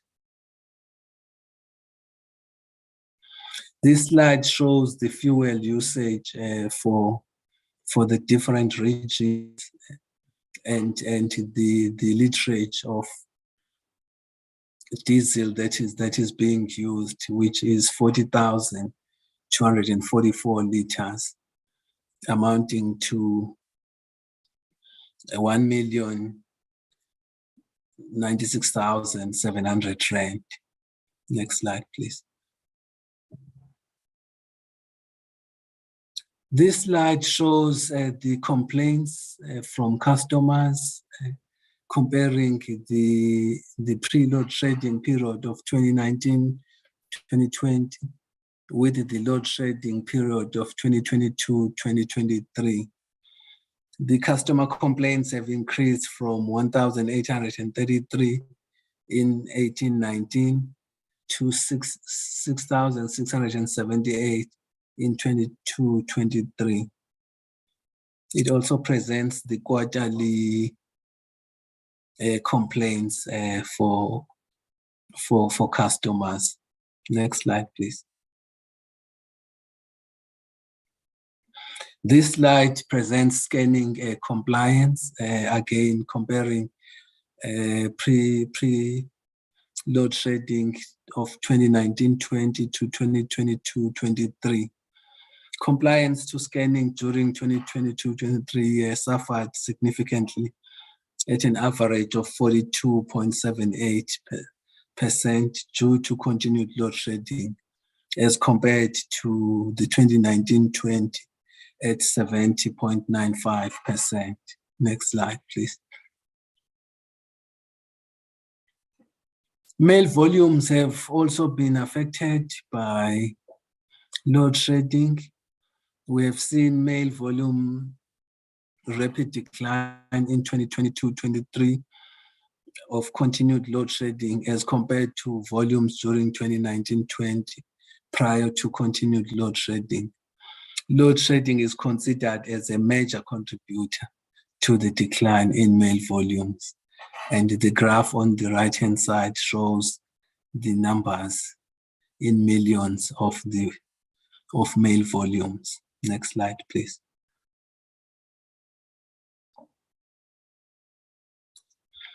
Transaction volumes have also been affected, following a similar trend at 33.4% decline in 2022-23 as compared to volumes during 2019-20 before load shedding.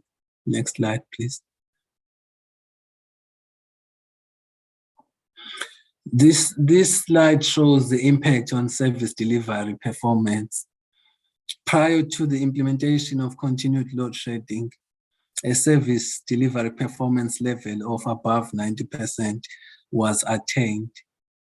But now, with load shedding, the delivery performance is averaging 55.24%.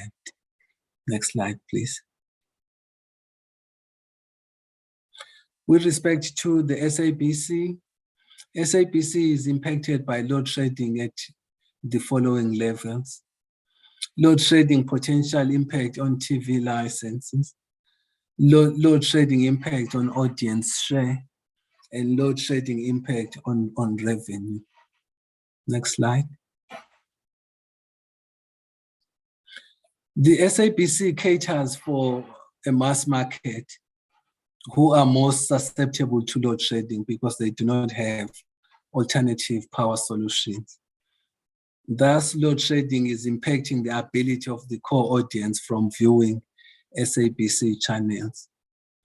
With 30% of its TV license collections coming from indigent households, loss of viewing due to load shedding could potentially negatively impact on customers renewing their TV licenses. Next slide, please.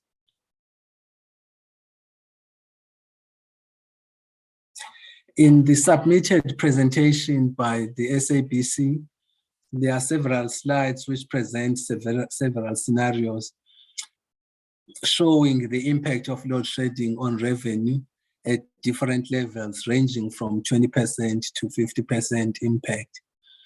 Audience and corresponding revenue numbers are calculated, showing a fall in revenue from a total of 3 billion rand to 1.5 billion rand during level 5. Next slide, please.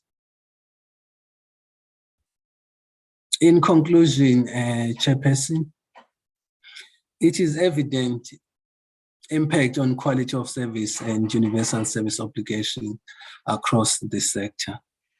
The department continues to engage with regulators, relevant government departments, and the Ministry of Electricity to seek immediate solutions, interventions on mitigating the load shedding on consumer and economy.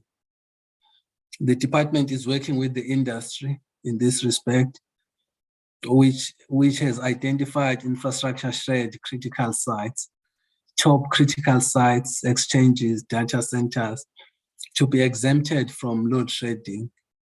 200 sites have been identified and mapped out, which are in close proximity to essential service hubs and areas.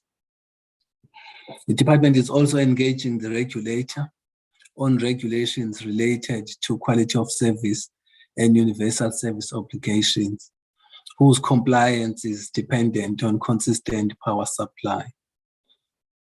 We are also engaging the Competition Commission on special dispensation to enable sharing energy infrastructure, security, and other passive services. We are also contemplating relaxation of some obligations on electronic communications network licensees, e.g. network availability due to the poor grid availability. And the department is also working on the rapid deployment policy. These and other interventions are being engaged with the relevant stakeholders. Next slide, please. With that, Chairperson, that concludes the presentation of the department as well as a consolidated presentation of the entities. Thank you very much.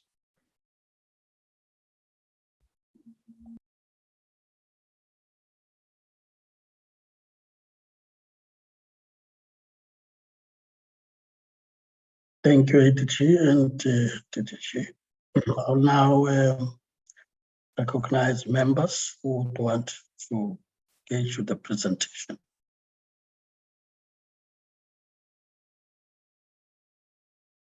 And now I have Honorable Kumbu. Please proceed.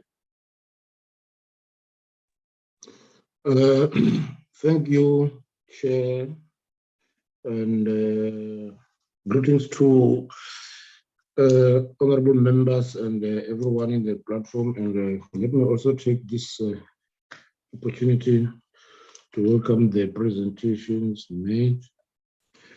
Chairperson, I don't think there is much to say, except to say that just like with GCIS and the MDDA, the department and its entities are affected by load shedding. But I'm happy that the mitigation measures that are being put in place to counter these challenges. And Chair, I think despite the budget constraints, if these mitigation measures are implemented, I think both GCIS, the department and its entities will be able to continue operating despite this or in this load shedding period, Chairperson. Thank you. Thank you, Honorable Gumbo, for that comment. Any other member?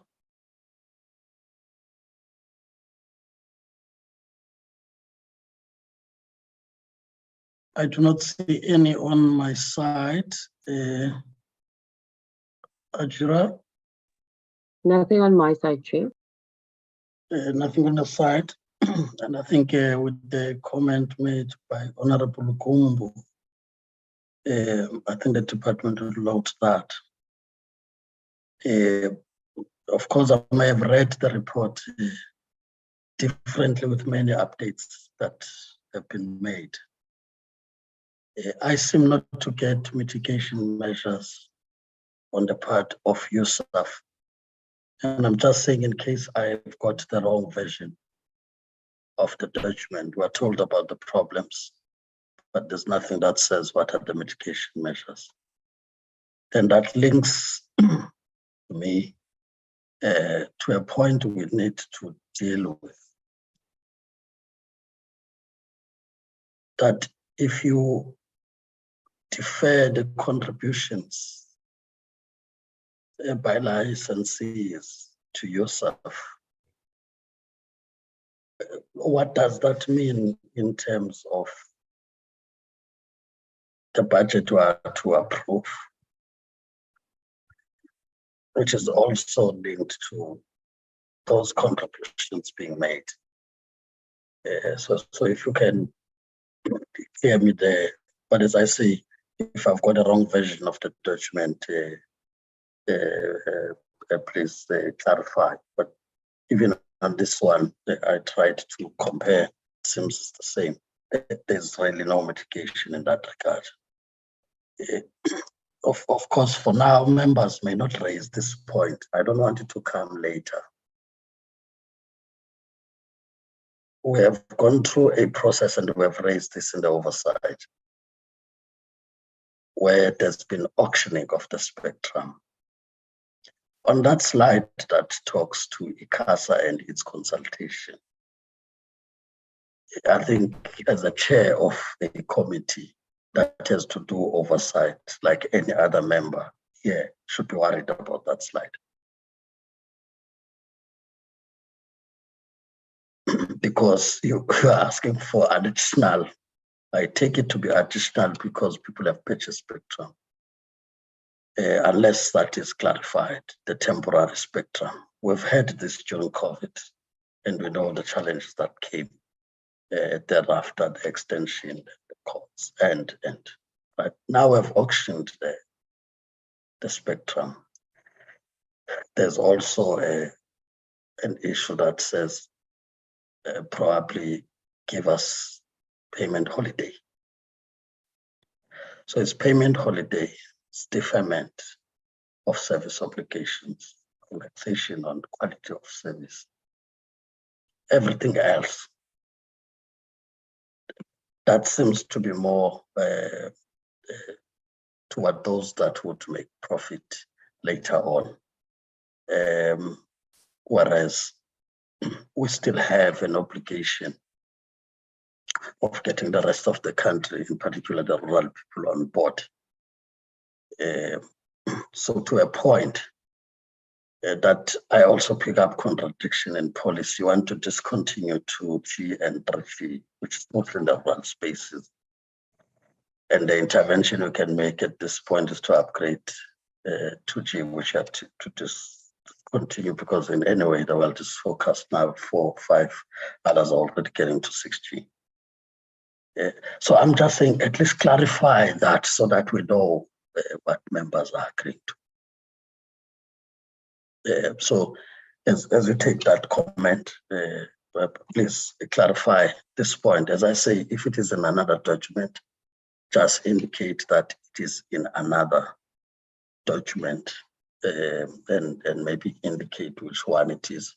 Then I won't need to get clarities on this.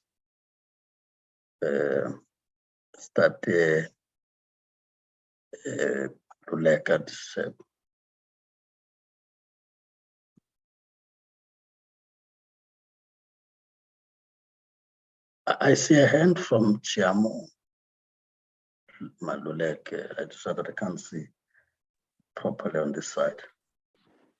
But the Semelo, yes. Thank you, Chairperson. Good morning to you, the honorable members, the leadership of respective entities. Chair, I hope I did not disturb you while you're making your comments, but from ICASA, I just needed to clarify as you requested. Chairperson, you are correct. The slide really depicts the feedback that we got from our consultations with respective stakeholders, but it is clearly not ICASA's position.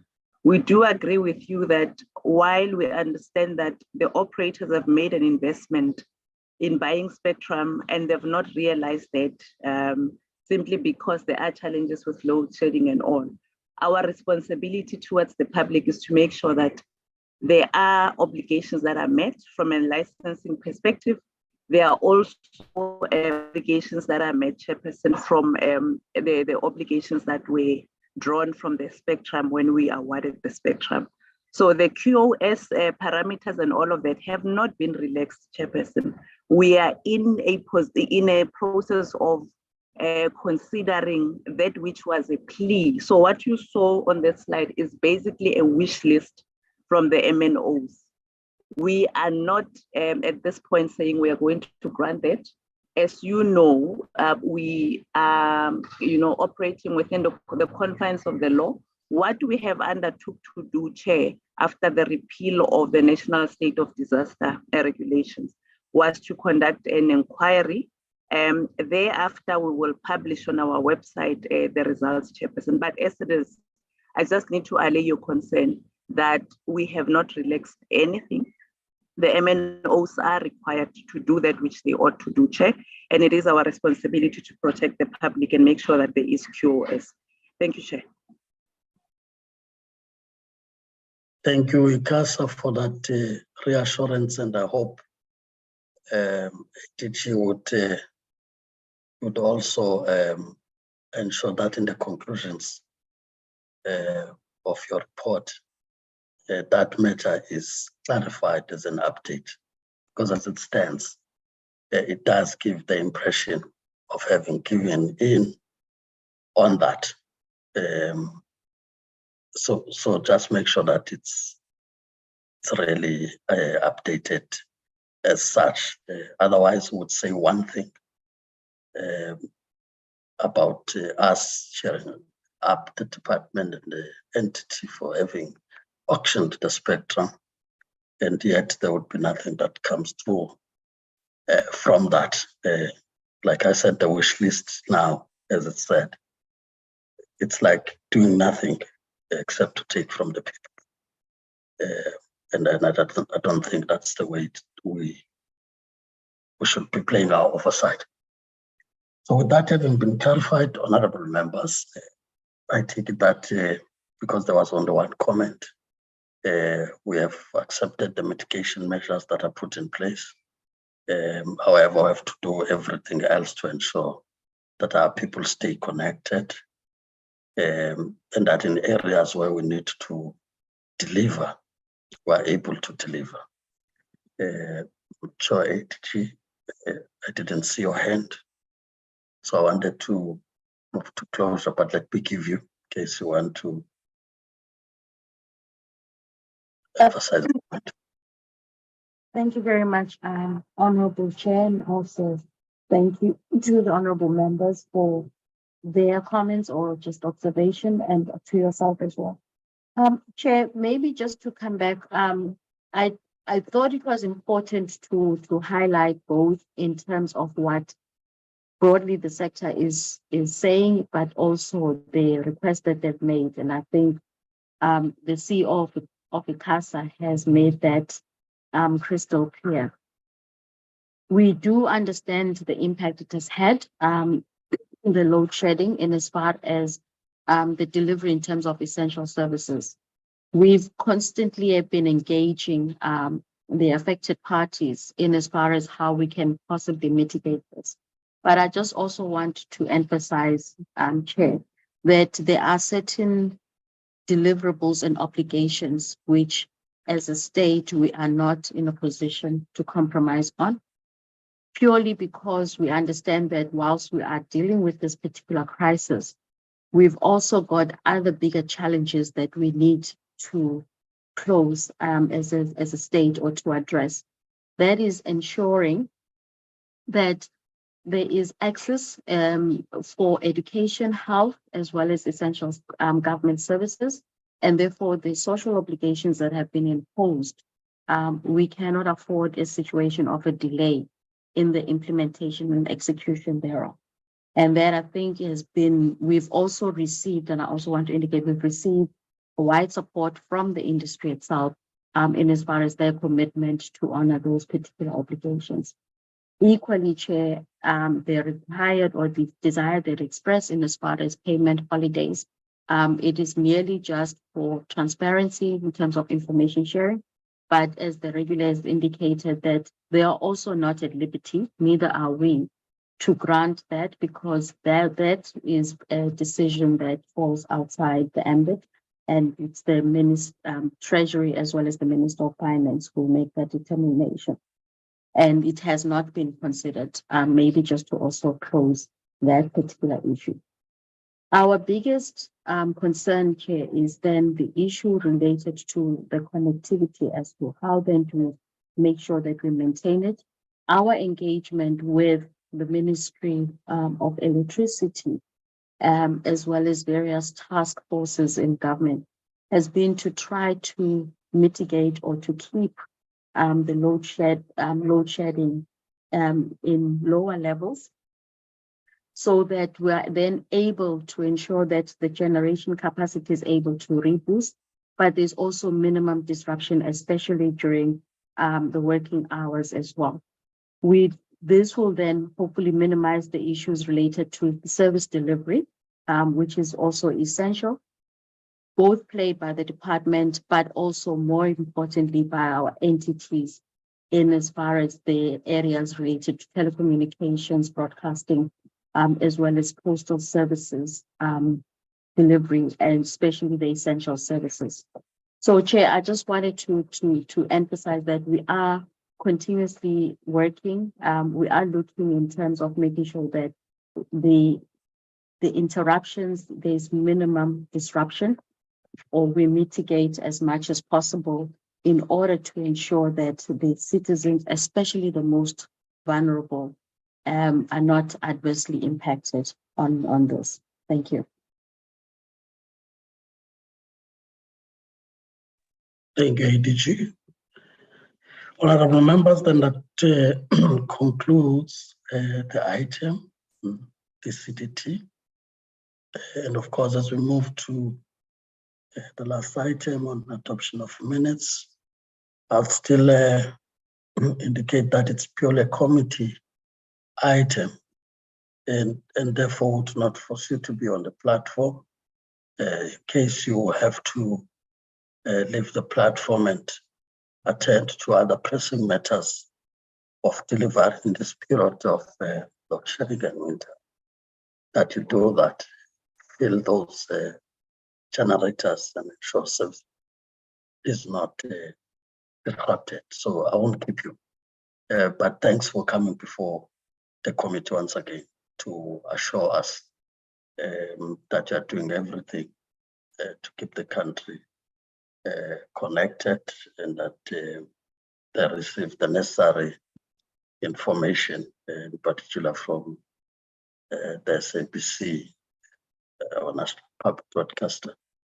And so we can move to the, as I said, last item, Hachira, be the minutes.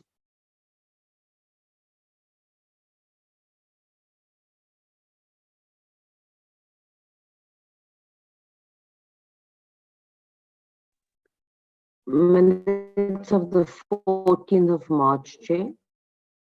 Honorable members, the minutes of 14th of March are presented,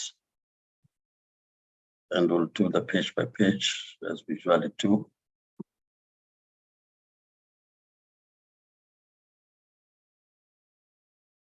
Move.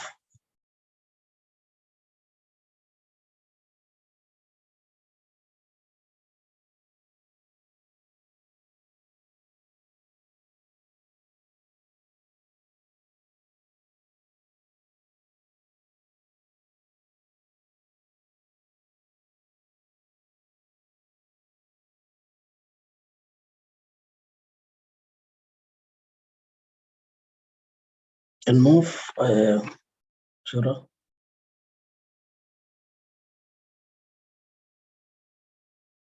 On my side, you seem not to be moving.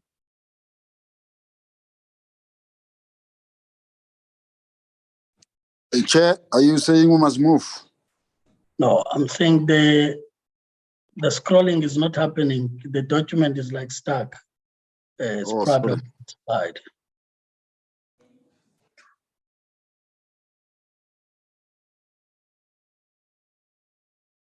Ajira, It's still not moving, Chair. Ajira, just hope it's not the load shedding side.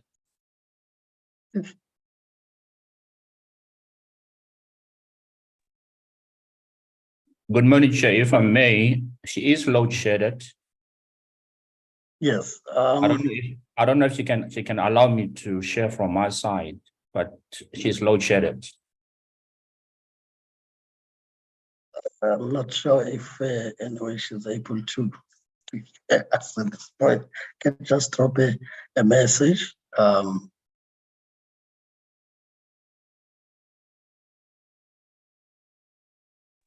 Morning, Chair. I think Jacob is already a co-host, so he should be able to do it.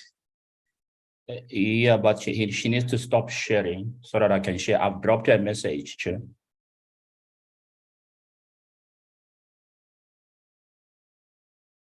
Let's say that's taking our time to.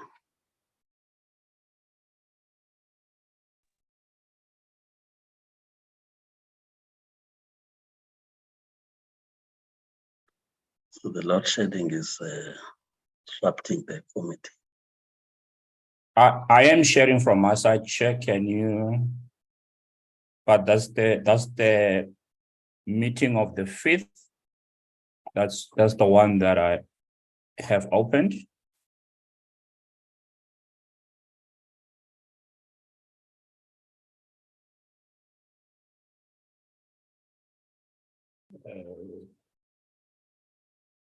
Stop sharing.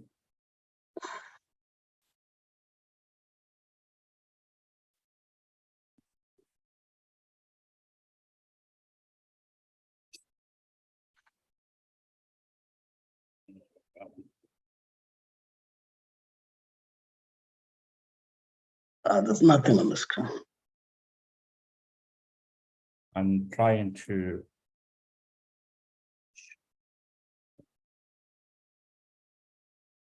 Anything showing, Chair? Not yet. Not on my side yet.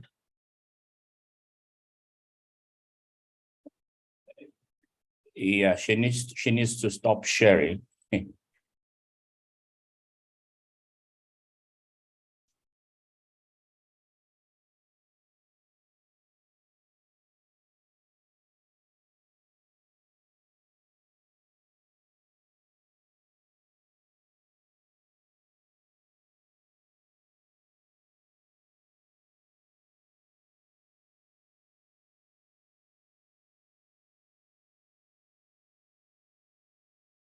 Yeah, because it affects the correction of minutes, which should be done inside the meeting.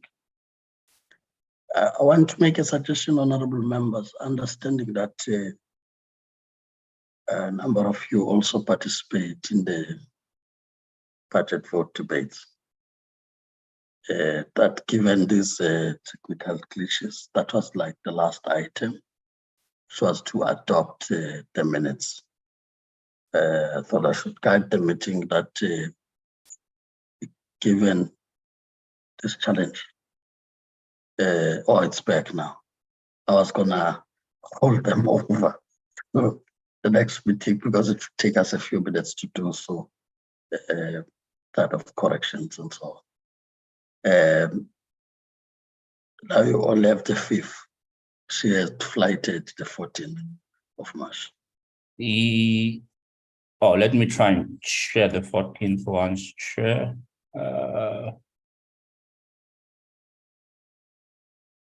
It's not the one. Okay.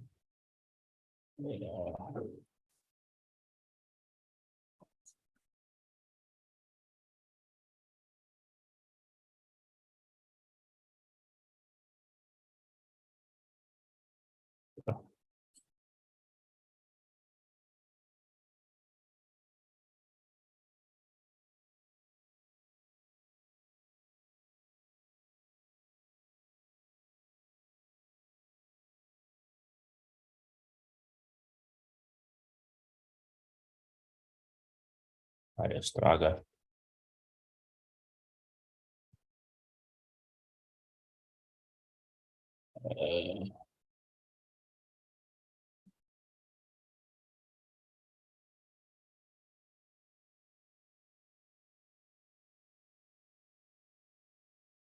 Are you still on the 5th one, the 5th major? No, there's nothing on the screen now. Yeah, I think we both are trying to share. Let me just drop the sharing so that we can allow her to share.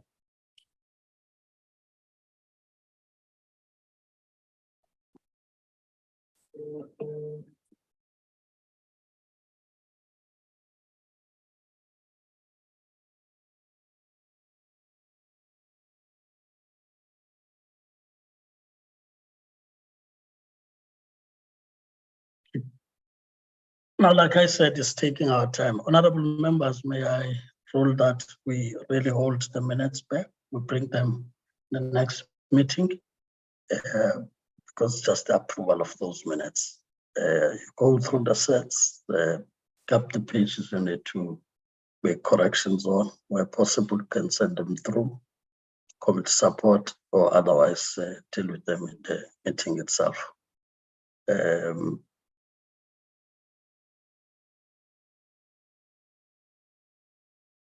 I don't want us to go back and try. Do members agree? Yeah, we agree, Chair. Okay, so let's take them in the next meeting because now we struggle. You can see here, others do see. So that was like the last item on the agenda.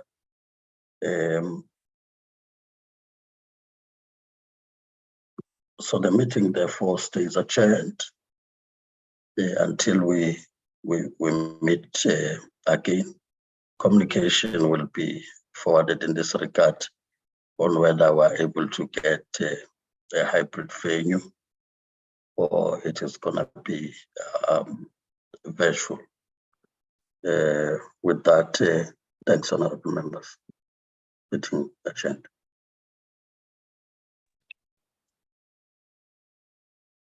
Thank you, Chair. Thank you, Chair.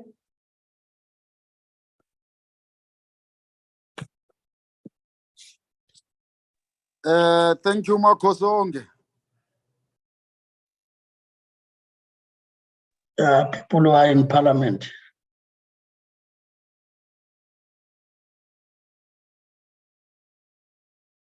Load shedding in everywhere.